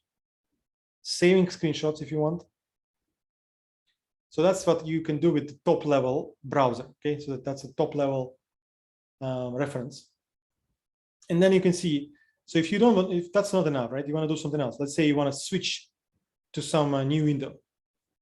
You can use switch to. So you should say get driver, switch to window, and then you do something else, right? If you want to switch to alert, you say get driver, switch to alert, and just interact with that here. So if you want to interact with the elements that are on, you use find element command. You say get driver, find element, you find it. How do you find element? What's the approach to find an element? With XPath. Yeah, Selector. use selector, right? Like Selector. as example. So you found it and then you interact. Here you can see, you can click on it, you can send keys to it, right? So send keys is basically a method to fill out element, to send this type, okay? Where get text is reading. You can see also check the state, whether it's enabled, selected, displayed. You can also get attribute values by attribute name and many other things. So it's just a reference, right? So remember this delete all cookies stuff, right? So it's here. So if you want to clear the cookies at any point of time, so you do it in hooks, but maybe you want to do it also in between, right? Manually. So you just say get driver, manage, delete all cookies. So you just start from, so bottom line, you always start from top, okay? So that's what the idea is. You start from top, go to whatever line you need. For example, you also can mess with the timeouts. There's certain default timeout values that built in WebDriver.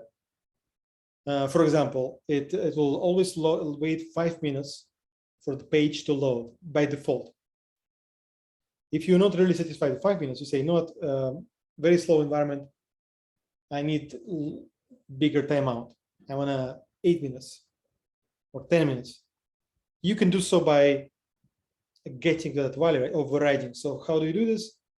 You basically say get driver, manage, timeouts, and you can say page load timeout. So here's how you access all those values, right? You can change them, you can interact with them. If you want to change this, the resolution of your window, how do you do this? What's the approach? Get driver window maximize. Exactly. So you get driver, you say manage, not just window. You cannot say window. You always access through manage. Okay, that's what this is for. Get driver, manage, window, maximize. So that's kind of the steps that you would follow. So that's pretty much supposed to help you. And let's actually go ahead and try to play with it. So I'm gonna, if you want to go with me and step by step, you're welcome to do it. So or you can later do it yourself as a part of homework, because I'm going to share code with you, and we can look at it together at this point. Okay, so feel free, if you can type fast, you want to do it in parallel, do it. If not, then make sure you pay attention, and you'll do it later as a reference to the code. Okay, so go ahead. Question? Yeah, question. So is WebDriver handle database? How, with which function do you?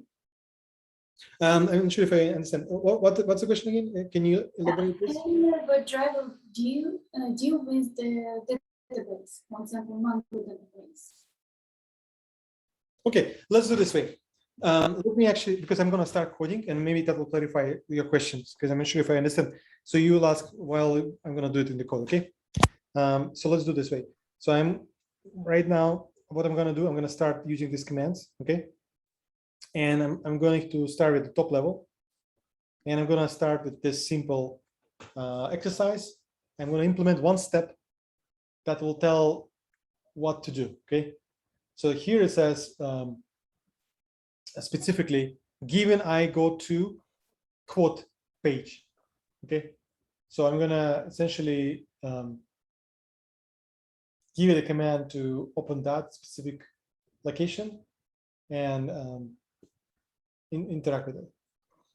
So I'm gonna open the IntelliJ. I'm gonna stop this, and I'm gonna get back to features. But I'm not going to interact with Java feature, okay? I'm going to create a new feature. So let's just do the following. So I'm going to create a new feature called quote, because that's about the project quote. I'm going to have a few automation scenarios in it. And I'm going to just reference it right there, okay? Give me 1 second.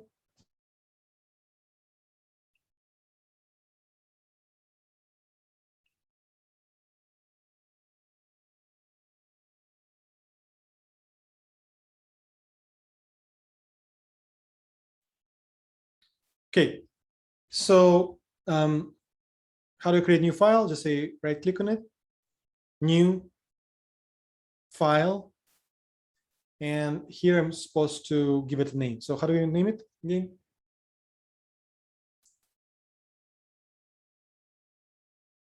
WebDriver feature. Yeah.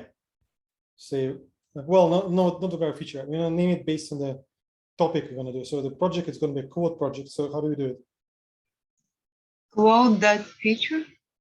Yeah. Let's do quoted feature.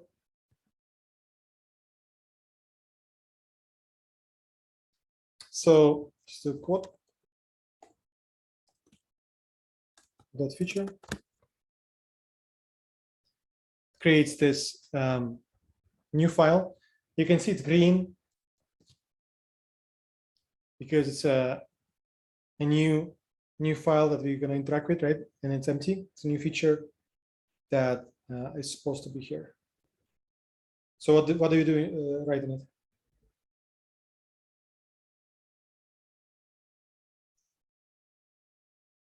Tag.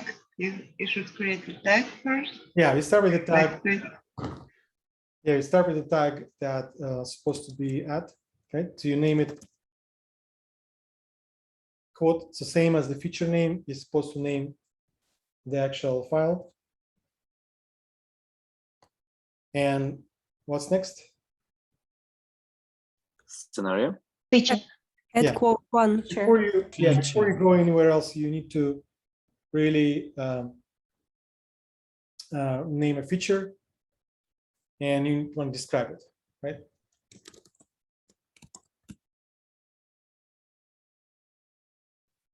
So you have quote feature in this place, right? That's a start. What else do we do? So we want to create a scenario, right? And the reference here, that's supposed to be quote page, right? So so here I can actually start actual specific steps towards a scenario. So the quote one, and I start typing scenario. Just put it like that.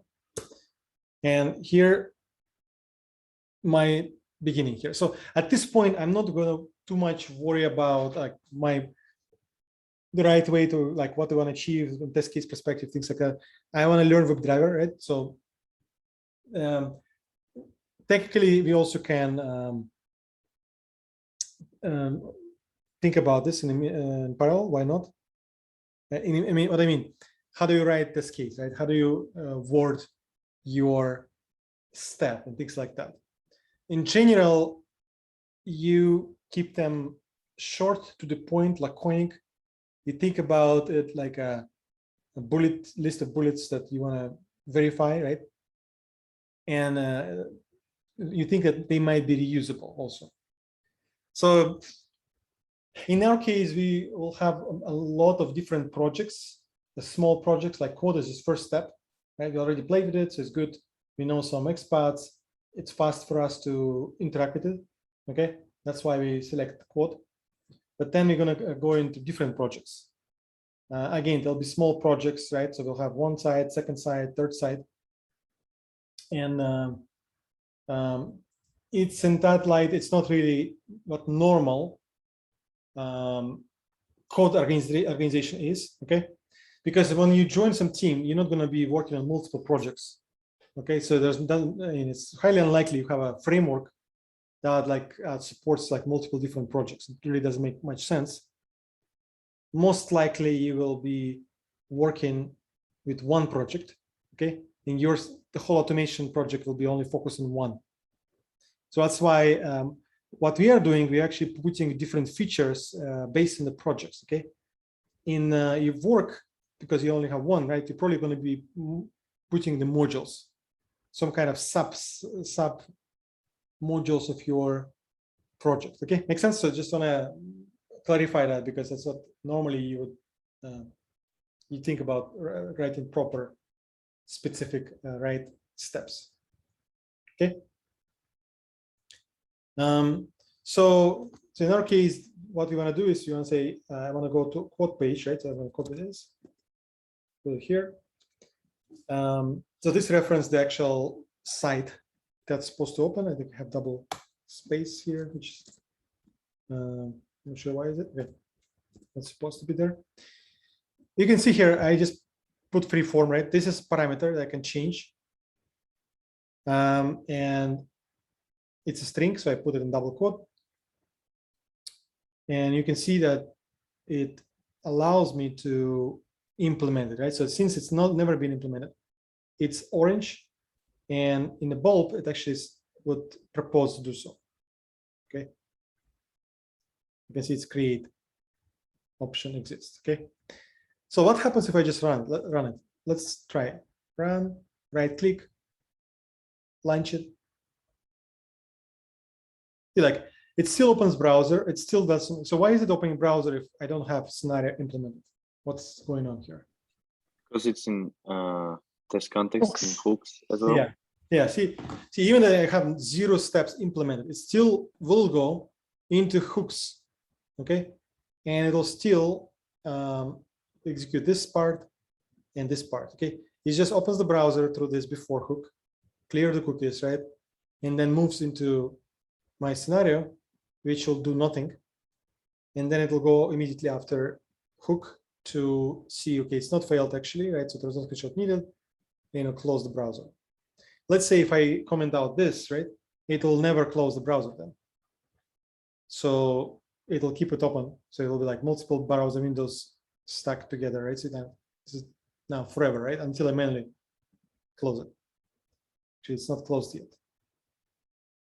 So like it's still there. So essentially, that's what you want to make sure tear down is on, right? So it's closing it. And it'll still open close because of that. It's still because it knows what's the glue, right? The glue includes support. And this is done through the configuration automatically. You can see here glue support. Because I have this glue, right? It will, in that case, look in that package to really execute it. Okay, so that's automatically put it here. If I remove this, try running again, nothing will happen. Actually, it's still launched. Let me see why is that? It's not supposed to, by the way. So probably it's a new version of plugin that just pick it up, but it's not supposed to. So it kind of probably browser somehow found it. Let me put something else included, some kind of garbage.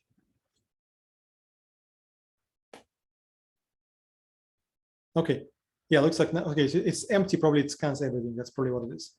See, now it is not picking up because I don't have support. I have some kind of other page, right? And so the other package which does not exist as a glue. And let's say I have definitions. That's a valid package, but I don't have support. It's not going to open the browser, okay? So this glue is important. It's out of field. You don't need to worry about it. That's support. But it's really what makes hooks to be found and launch them, okay? So if for some reason you try to run scenario, doesn't open browser, you can have either, you can just check this, edit configurations, make sure support is here. If you don't want to touch it, change it, you can always delete it, okay? And run again, okay? It'll recreate it with the proper configuration. That's the beauty of the plugin. So it's now back here, okay? So that's this. Now let's go to implementation part. So here we have, I go to code page. You can hit Option Enter while you focused on this step. And then you can select option, create step definition.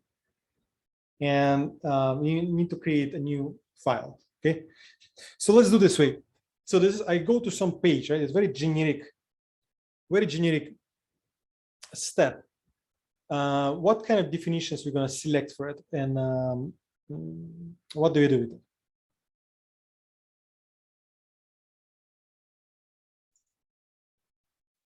You mean it can be any page, then page step definitions? Yeah.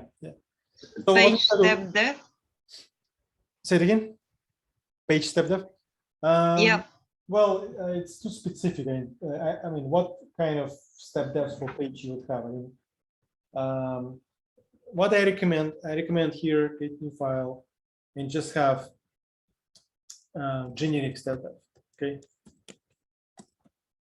So, or basic step. So you have some basic or generic steps that will be valid across multiple projects, okay?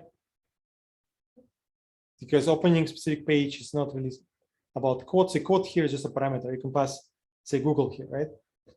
I'm going to select not Java 8, but Java, okay? And I'm going to select location of definitions. See, it doesn't have definitions. So say source test Java. I'm not happy about it. I want to make sure it's in definitions.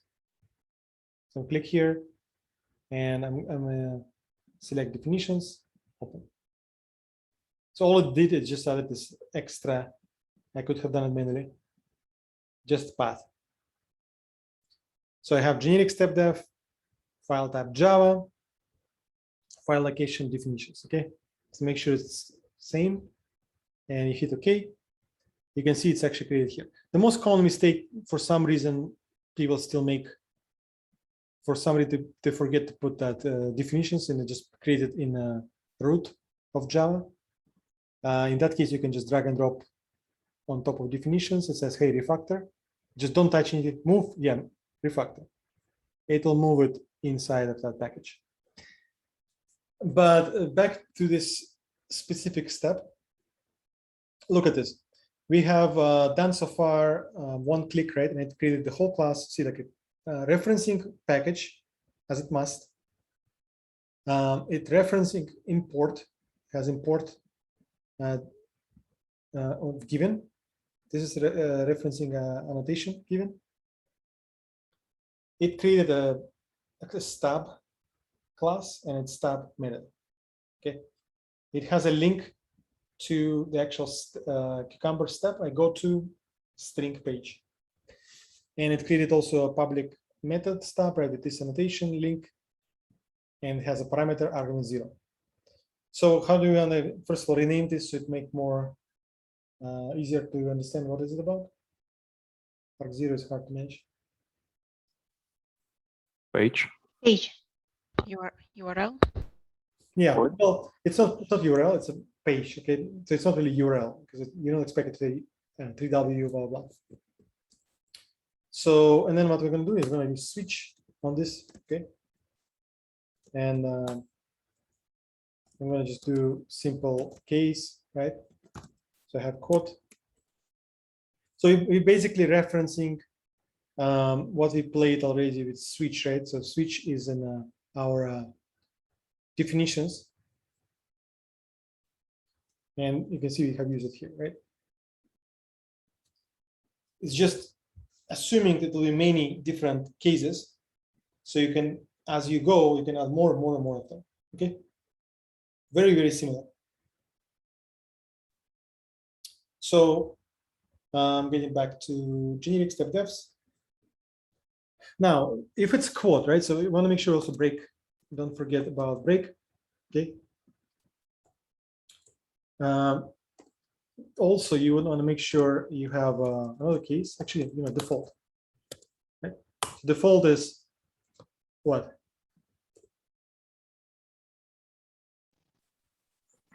Some error, we can put it, or just some message. Yeah. Wrong page. Yeah. So make sure you have an actual throw new error, because if you just have a message, right, you'll miss it. So you want to make sure it's red, right? It breaks it. So if something goes into default, it means you don't have support for it, right? So that means it will never open it. So it most likely failed the next step, which might be very confusing. So you might spend extra time, or somebody, let's say, if not you, you'll save really minutes of debugging time. You save money to company, basically faster solution will be found. So throw new error, and you pass here and like unsupported page, and you say what here? Plus page variable. Exactly. So you have a plus page. So let's test it real quick. So I have say Google here.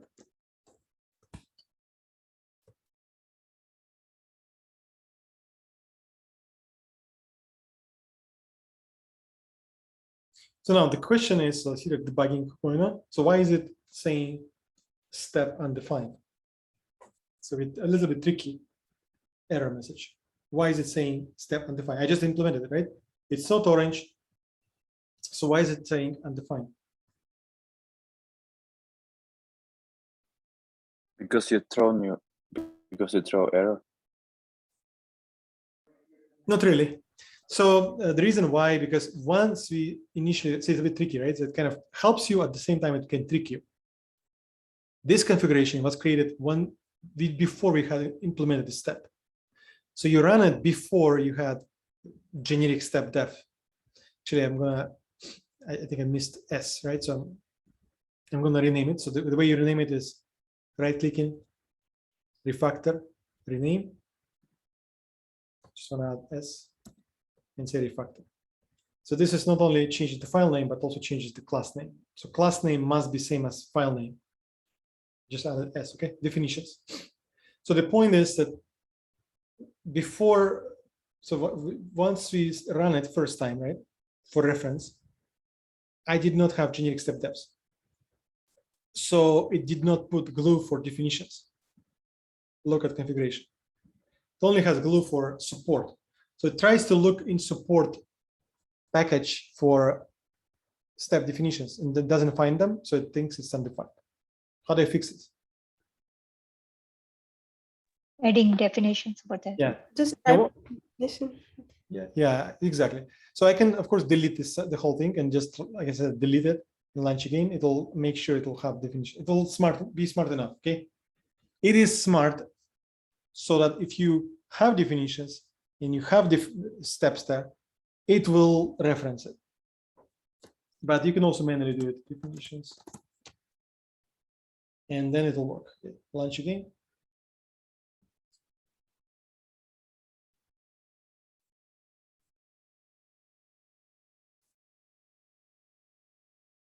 Okay. So now, look, now it is not undefined anymore. It actually failed. Okay. This has failed. Why? Because it actually had an exception, error. Error means it failed, right? See, and it said unsupported page, Google. So that's what you really want, right? If it's something by mistake, you put, I don't know, whatever you want to fail. You don't want to continue the next step and fail there, right? It'll confuse you. But if I put back quote, the original one, that's nothing happens because I had an empty. So I'm gonna get that step def, and then here I'm supposed to write down my limitation. So how do I do it? Let's first reference test context. So I just want to say test. Sorry, it's capital T only. Test context. And I say dot. And I say get driver. Okay. Since I use enter, see it automatically imported it. If I didn't do it, this will be red. I use same option, return. Say import class. I don't need to type it manually, okay? So you must reference all imports outside of standard Java, okay? Whether it's a third-party library, like Cucumber, or it is your code in different class, like test context. Make sense? There's also another option, import static, but that we'll do later. We're not using import static right now. Let's just, for now, use this approach, okay? So you do test context, get driver, and there's a way. Get exactly right. So get title. Yeah. So there's two options to open URL. First is navigate to. See, it has string or URL, which is in this case. Just gonna copy this. Okay. So that's pretty much what it navigates. Okay, so let's test it.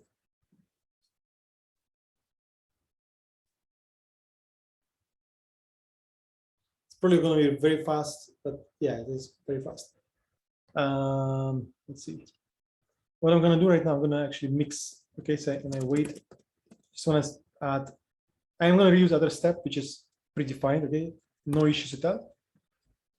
I just want to make sure it doesn't close right away so I can see what's happening for at least a couple of seconds, okay? So this is my step, this is somebody's step. So I just want to make sure as a person, I see what happens before it closes.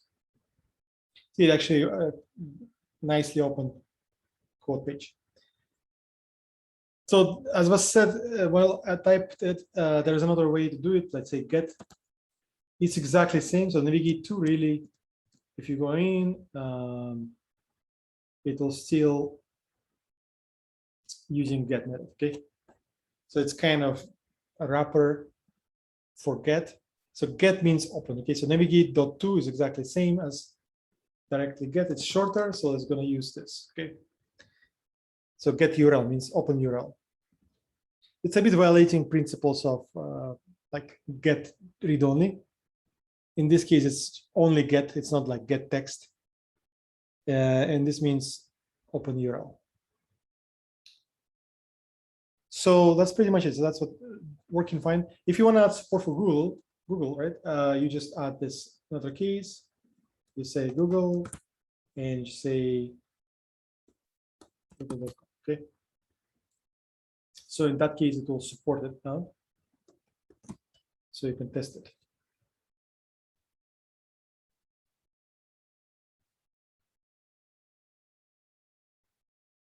Okay. So as you have more and more project support, you can just modify the generic step defs. We only have one method for now. We'll later probably add more. but that's dedicated for that purpose. Questions? Now, so again, it's specific. Normally, see, like this is one URL, different URL. In your own project, you probably don't mention like a code or something. You just say dashboard, right? I go to login page and things like that, right? You might also want to support different environments. So the way you construct the main URL, right? The actual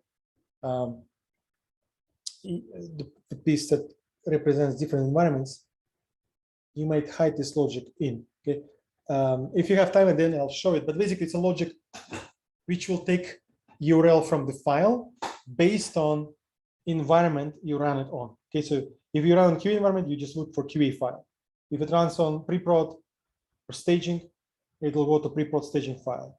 Okay, so normally you don't hard code URL like here or here. You actually get a URL from file based on what environment you are on. Okay, but the logic like this one still remains same if you keep it simple. Okay.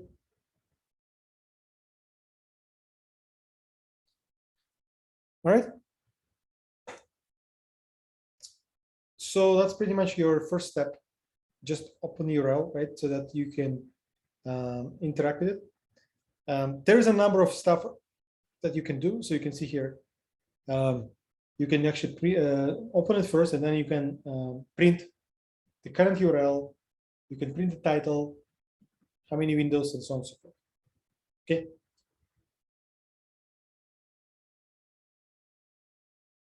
So it's all available in here. So you just reference those methods. Let's just check it out.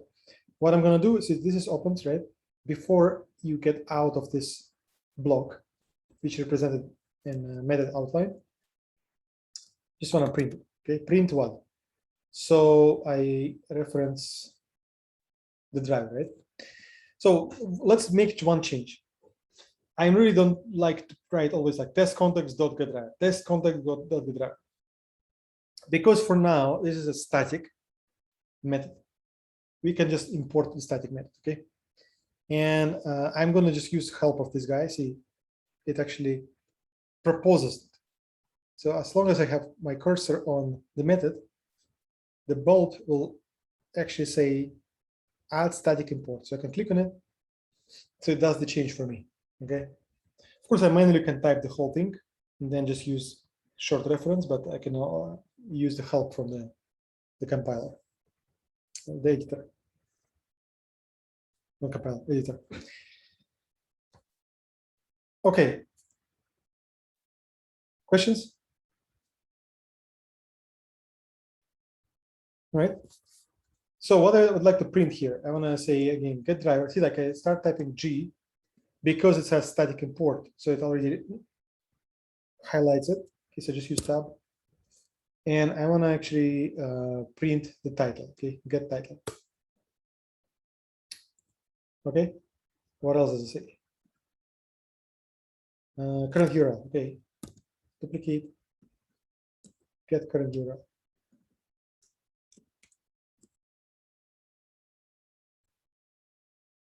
Window handles. Window handles. See, this terms a set. Can you guys remind me what set is about? Why is it not array? Why is it like not list? Why is it set? No duplicates. Because yeah, no duplicate. It's distinct values, right? So you can have duplicated two windows, right? So like it's kind of, there's no such thing. So all windows are having unique address. So the window handles, it's really not about the window contents. It's about reference to window. Okay, so it's like they keeping all this in memory, and it's just a location of the reference. We'll talk later about handles. For now, just print all of them. It means basically all the tabs that opened. That's it. That's good enough. So let's just print this. See how it goes.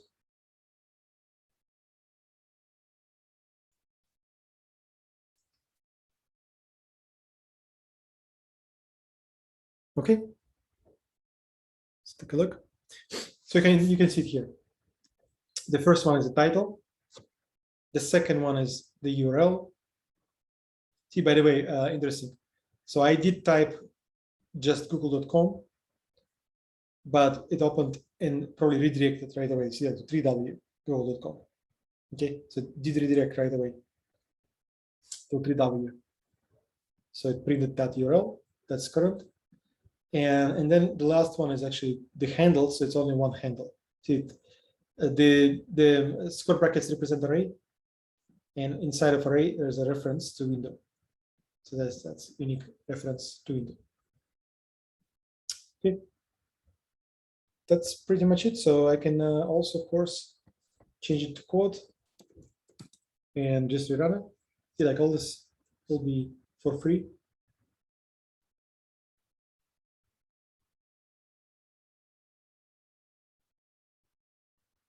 So I'm looking at this. Title is different. URL now is different. Still one window handler. Questions?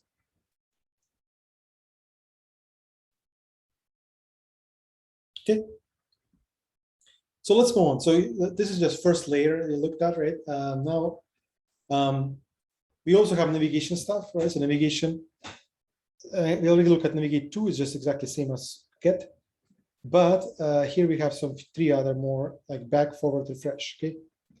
So if I mean just for play purpose, it will be your homework. Okay, I'm going to do it right now. As a homework, try to just different pages, right? It now supports 2, and then implement this method. Okay, so this is represented by those 3 different things. That will be your homework. There is also a way to interact with cookies. We already looked at deleted cookies. However, you can also look, it's quite complicated. You can have delete specific cookie. You can delete cookie by name. You can actually get the cookie. Or, interesting, you can actually add the cookie.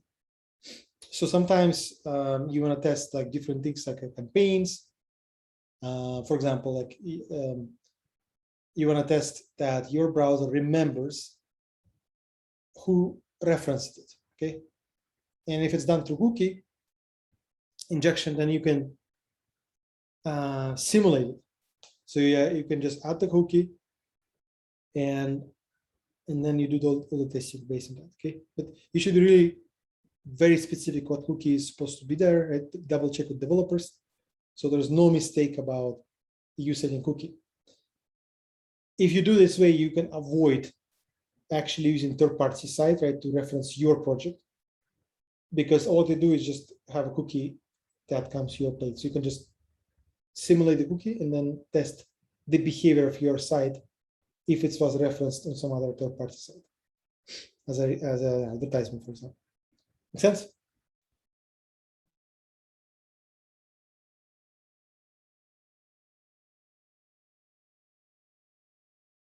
Okay, so those cookies more normally you don't mess much with them unless it's a specific scenario like I mentioned here. Okay, so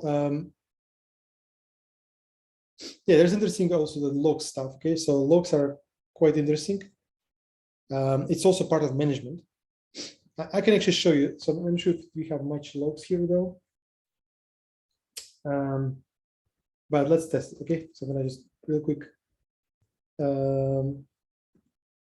I print log to console. Let me just do this. Okay, it's very simple thing. Just have this step. I'm going to create step definition. Now, this is still a generic step defs, right? So that's another example because it's not specific to whatever code, right? So it belongs to generic. And all I want to do here is this, right? So there's a specific line of code that represents the logs, okay? There can be different logs are available.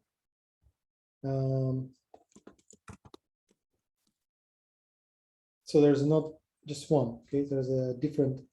So you can see the one we're going to use is browser, but there's also driver logs, client, performance, profiler, or server. So it's quite a lot. So the browser one is basically the ones you see in the console. So normally the JavaScript errors, okay? So I'm just using the browser reference, it's still string, okay? So that's what it is. So I getting these logs. I need to save them, okay, somewhere. This is supposed to be certain class, which let's say I don't remember. Of course, I can look it up. Look, mouse over, looking at the class, it returns. See, it returns log entries. Okay. Let's say you forgot. You just say, you know what, I'm thinking it's return string array. It will actually tell you that's you're wrong. Okay. So how do I fix this?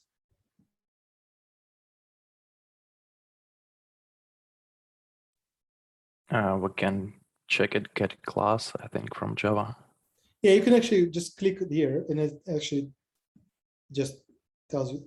So if you put the wrong type on the left side, you click on it and it tells you, see, he required string provided log entries. So required type means why things is required because you typed it, okay, on the left. But you can fix it by clicking pulp and say migrate. Okay. Or change variable logs type. That's what you want. There is specific array or list, whatever you wanted, okay? Specific class type that represents a list of logs. And now, so this list comes as array, okay? So you can actually print it through the for loop. So you can say for loop. Since it's array, right, we can use for each. So I can say log entry, log out of, import this, out of logs. And all I'll do is just print, okay? That's it. Print logs console. I also want to add one thing that will wait, system. You know what, actually, yeah, so let's thread, let's use this, thread sleep.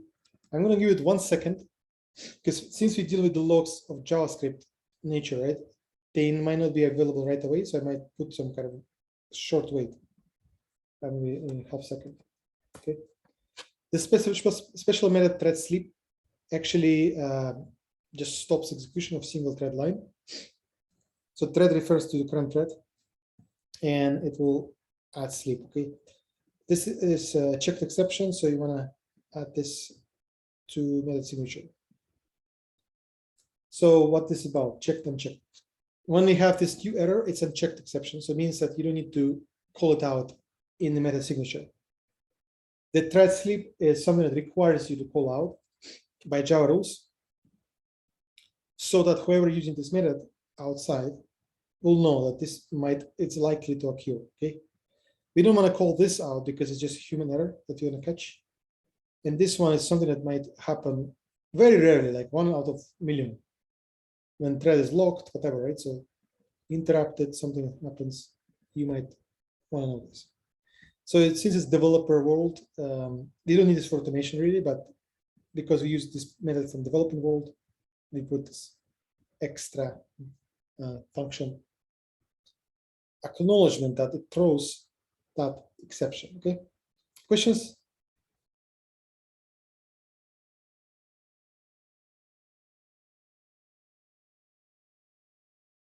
So you don't need to remember this, right? So you just click on the bulb, fix it.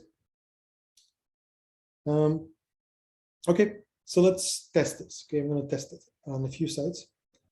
Let me run on code first. So I'm going to run this, okay? And I'm going to see if it's really something in the logs. There's nothing here, okay? No logs. Okay, let's check Google.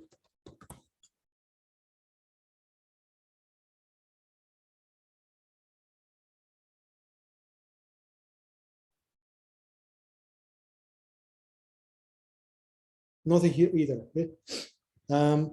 Okay. Let me try one more site. Let's say Yahoo. Okay.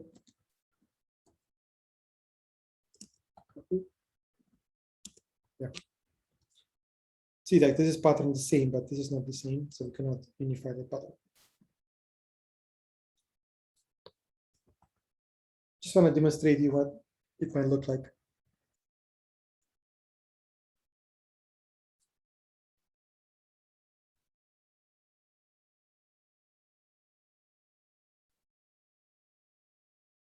Okay, you can see, right? So there's something here interesting. So one log.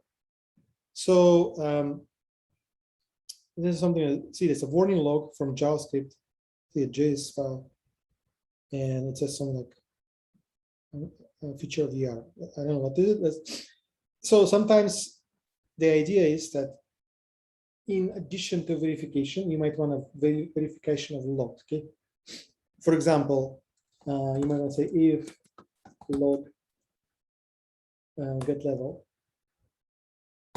and you can see that level means that it's a it might be error. Okay. So you can have if it's a why not it's a level.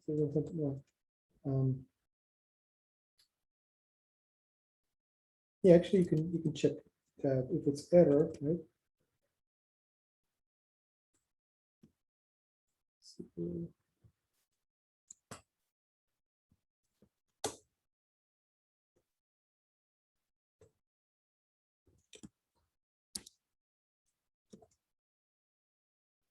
Let me just do a quick test.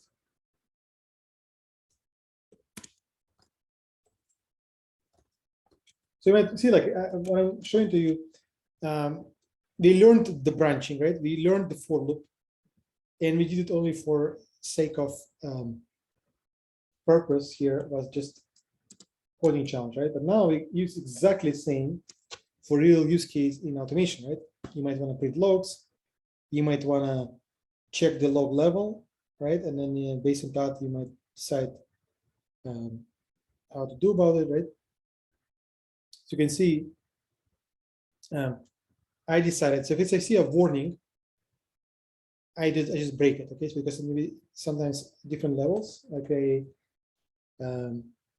there's a severe issue happens, right? Or there's different issues. If I say info, I don't worry, okay? So I might want to decide to break my scenario if I see something wrong in the logs, okay? That's the idea here. Let's say, how does it take those logs? Where does it take it from? If I open that URL and I go to inspect and I go to console. So that's pretty much what it is for, okay? This is the log it captured. See, it's a warning. You can only see it's a severe error, meaning that it is red, right? So that's the only thing you can decide to go for.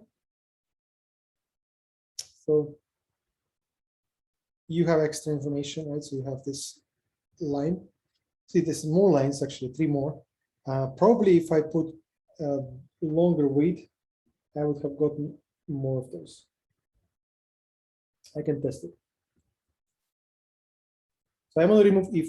I just want to show you that you can do if you want. I just want to print logs, whatever log level is, okay? But log level is basically severity that you can, let's say, breaks your scenario if you see a severe error of the log. Let's say I put 1 second, actually, you know, do 2 seconds. Let's get them out.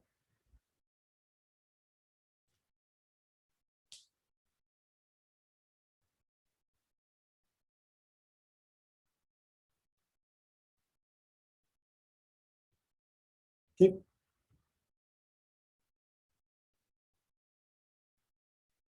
And you can see there's more stuff like here, right? Yeah, by the way, see like a severe error. Failed to load resource, blah, blah, blah, service point status 543. Service unavailable. See, there's some service the third party referenced and that service is not available. So if you will say want to capture this kind of error, right? So technically those errors that might not be something that's really bad, right?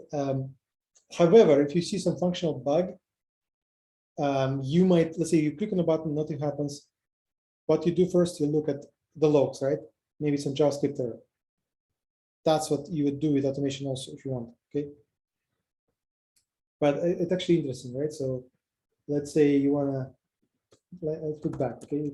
Log get level equals severe, okay? Then you might wanna break it.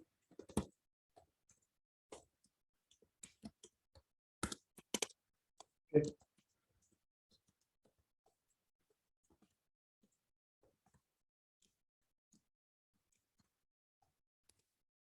Otherwise, if there is nothing here, just print it. Okay. So that's some example of logic that you can put in place. It'll skip the warning, but it will be not happy about severe issue in this example. So as you can see, it might take some time to really print. See, right now it doesn't show this. See, it's not always, it's intermediate error. Look, right now I will show warning logs, so I did not get into this line. Okay, so interesting. So you can put some logic through this specific manage logs entry. Okay, so essentially driver get driver manage logs give you in this case JavaScript logs, which you can go over all of them, and based on the severity, based on the log level, you can either break your scenario or just print it. Okay, so it will be extra information. If something fails, you also can look at that. If everything is good, you never look at it. Okay? That's interesting kind of concept as well. I normally would not recommend more than 1 second, I think, but it's a experiment, right? So you can do whatever you want yourself. One more chance.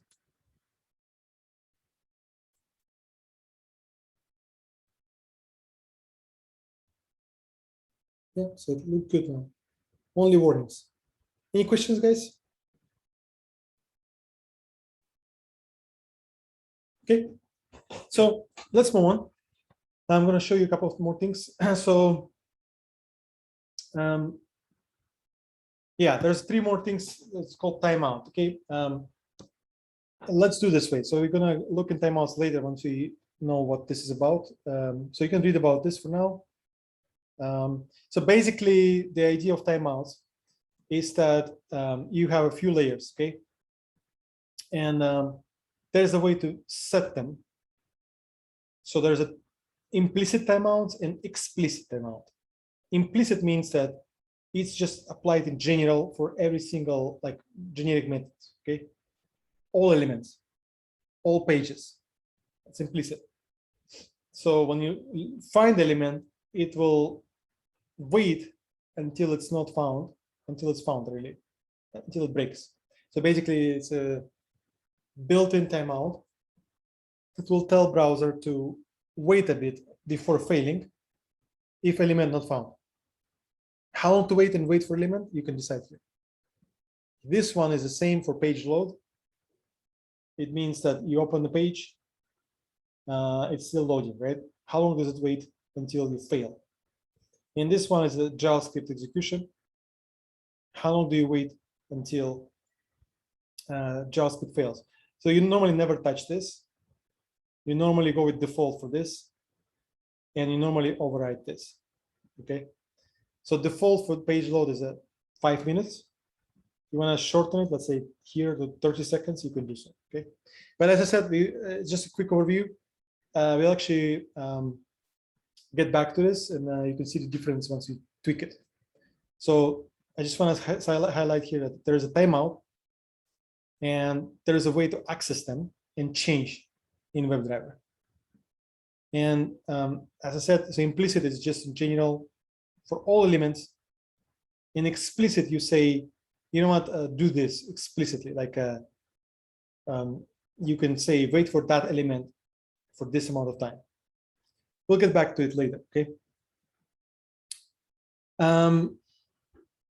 There's control for full screen or maximize or change the size to certain dimension, okay?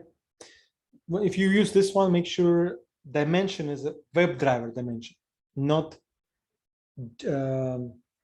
JWT. So there's different dimension classes, same name, but they have different purpose. Okay, so when you import it, you say you import dimension from WebDriver. What do I mean? In here, you say new dimension, See, there's a AWT. JWT doesn't show up here, but that's fine.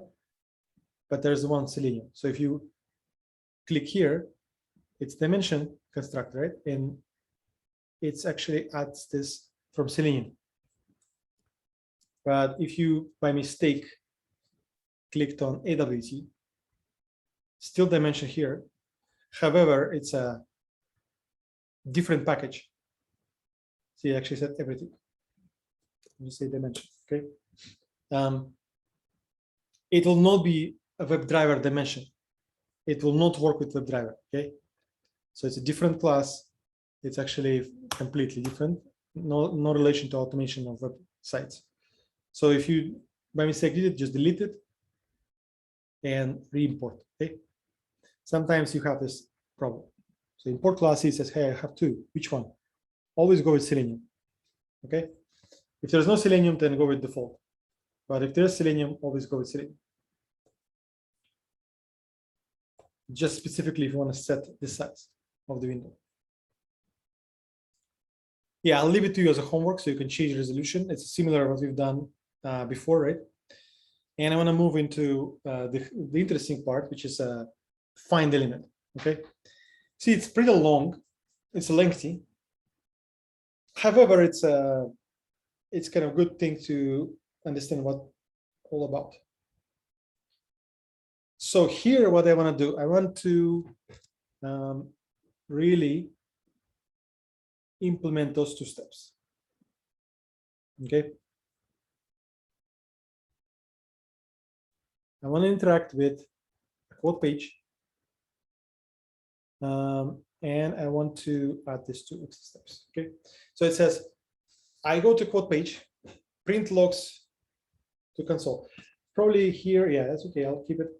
Then I say when I fill out required fields and a submit page. Then I verify required fields. Here's my scenario, okay, that I'm supposed to implement.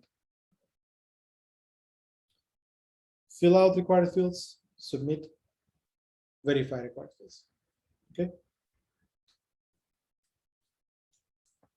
So this is a hard path end to end, so I don't really care about what data I enter. Okay, I just want to make sure it's a one set of data. You normally take data from the file. For now, we're going to skip that part. I'm going to change it later. For now, we're going to hard code data in Java, okay, to focus on WebDriver. Because we're going to use a pretty complicated API here. You can see it's pretty lengthy, but it's good. So you can see that data driver find element pretty obvious. The one that's different here is either method you call after or the actual selector. And selector says is actually by, okay, by what? Select by what? All of those examples are XPath. However, you can really use more. There's direct reference by ID, just say ID. That's it, no XPath, just ID only. You can also reference name directly, no issue. XPath we just looked at. You can also use CSS selector, like this one. You can reference class name, a tag name, or link text or partial link text. So for now, we're going to only focus on XPath, even for ID or name, because we want to learn how it works. Make sure we know how to write XPath. So this is only for education purpose. After a few classes, we're going to switch to direct ID name if that is present in the element. Okay, but for now, we're going to keep XPath in check. Later, I'll also show you some of the interesting cases for CSS. So obviously, very obvious, class name is first candidate into CSS selector because it's just much more laconic. So I'll show you that later. For now, we're going to focus on XPath here. Okay. So let me go and implement this. Create definition. Doesn't belong to generic. Create new file. So I want to create a Java once again. It's already in definitions. Great. I'm going to say what step depth. Okay. Hit OK. So it now another class for quote project. This one is very generic across different projects. Logs, different URLs. Here is specific to quote. Okay, so you know required fields is quote. Okay.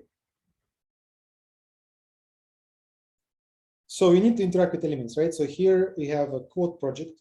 Let me get back. So here we have a quote, right? So, and we just want to interact with username, email, password, blah, blah, blah. Or we want to click on submit button. So what I'm going to start with, say get driver. So here I have not imported yet static. Okay. To make it simpler, I want to make sure I put get driver in parentheses and see it actually found it in my project. So it's just very simple option enter. And then I want to say import static method support test context get driver. So select this guy here. Okay. Import static method. And this just does it for me. So that I can easily and fast type get driver. So I don't need to do it like long test context get driver anymore. Okay. Any questions? All right. So what I want to do is I want to just say find element. Okay. I want to type by XPath. And I just want to go with my XPath selection. Okay. So here I would go with username first. I'm going to use CropPath for reference. And actually doesn't give me a good option. So I reference to input here. So can you guys help me with XPath?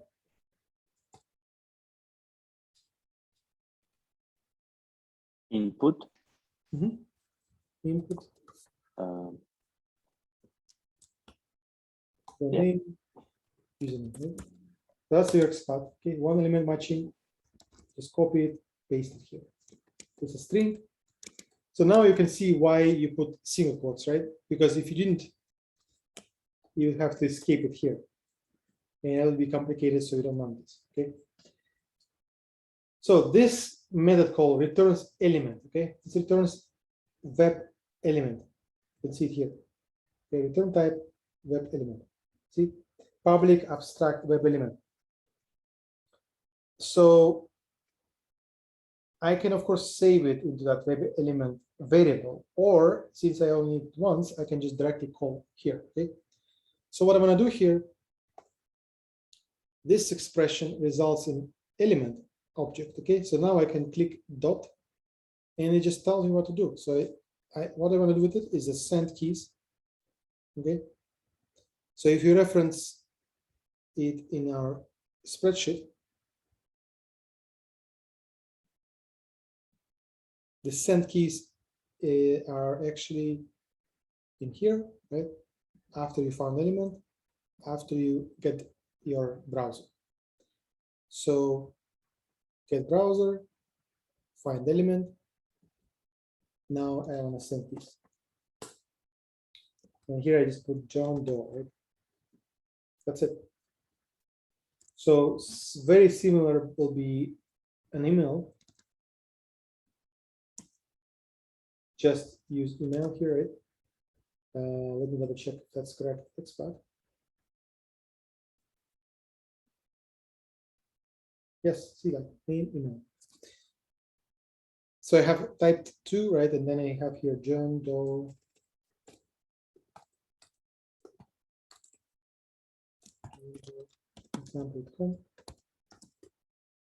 That's it. Okay. So that's my filling out fields really. Okay. Let's try it.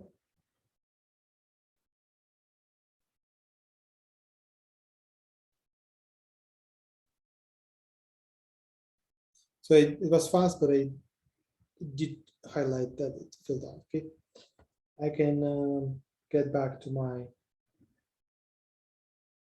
little feature. Just add here at 2 seconds and run. See, I fill out required fields now is active, and you can see here actually 5 is better, but you can see it does type in that field, and it also types in email. Actually, I don't see it right now. So, you know what's happening? Any ideas?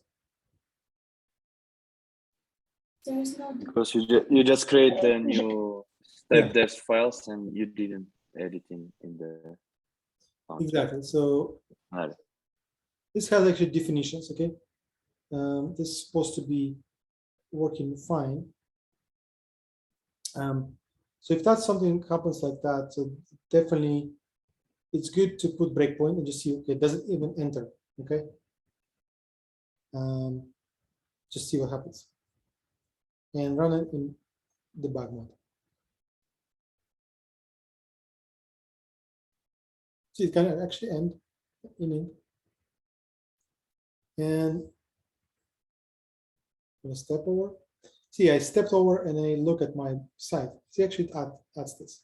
Okay. Do it again. So the problem is, I think you guys said it, right? So the reason is this. It doesn't get to this step because those are two defined, so it actually stops here, okay?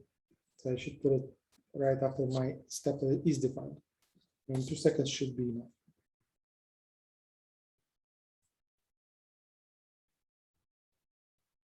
Okay, so see it works. So here's your homework, guys. I'm gonna share this code with you. Okay, you can see it works up until here. What's you gonna do? You're going to take care of filling out parts. Okay, make sure you fill out all required fields. So try to reference this document. Which tells you what pretty much is all here. Okay, and just fill out all required fields. So use click to click on something. Okay, this method is just one call, click only. Both of those steps are to be created inside of existing quote step devs. Okay, don't create new class. And the only thing on verification, though, it's a little bit more tricky, but I think it's part of this reference here.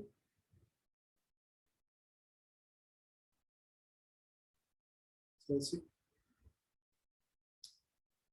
Yes, I think it's. I hope it's not that state right now you're in. However, I think sort of references to verification actually supposed to be after. So I think it's. I'll actually submit slides for you to review. But for now, what you can do for verification. So once you get to the page, this next one, right? You can also find elements. Okay. And how do you can get it? You can just, for example, take a B, right? So remember, this is B bold element, and you can get text from it. So that's how you can read. Okay. Now the text returns a string. Okay. Username result. So the only thing that you should do really is verify. Okay. And verify. There's many methods to verify. You could use your own. For example, you can say if username result equals John Doe, then it's happy path, right? You can say if it doesn't equals John Doe, then you break it. Okay. How do you do it? You can reverse this, make it not equals by adding exclamation mark. So if there's a method that says true, if it equals, you can say it will be true if it's not equals by adding exclamation mark. It's just reversing true to false. Okay. Because what we want to do here, if it's not equal, then you want to throw error. Okay. You already know this. And just say incorrect username. And you can reference what really result is. Okay. So you can have like your own custom assertion. That's pretty much what assertion is. This is exactly assertion. You check for something not true, break it. Okay. So you're just checking if they're not equal, it's an error. Okay. Any questions? So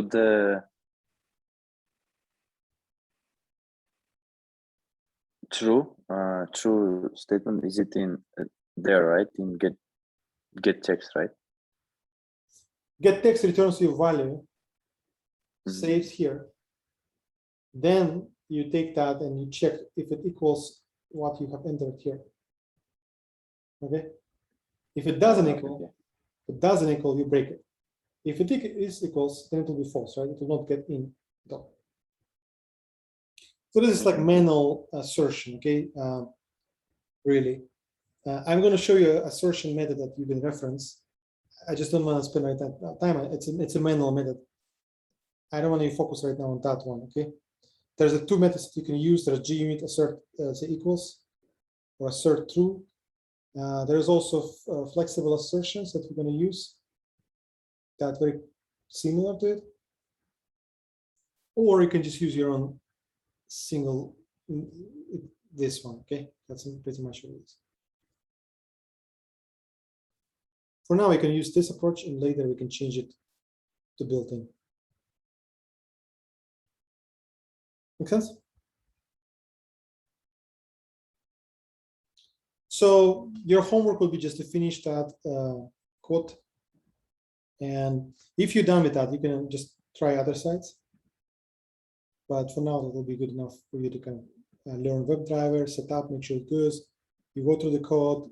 There's some things to do, so there's enough for you guys to take off. That's pretty much it for today. So if you have questions or stuck, please ping me. And Slava, yeah, let me just 1 second. I'm gonna stop recording at this point so we can take it from there and you go with your question.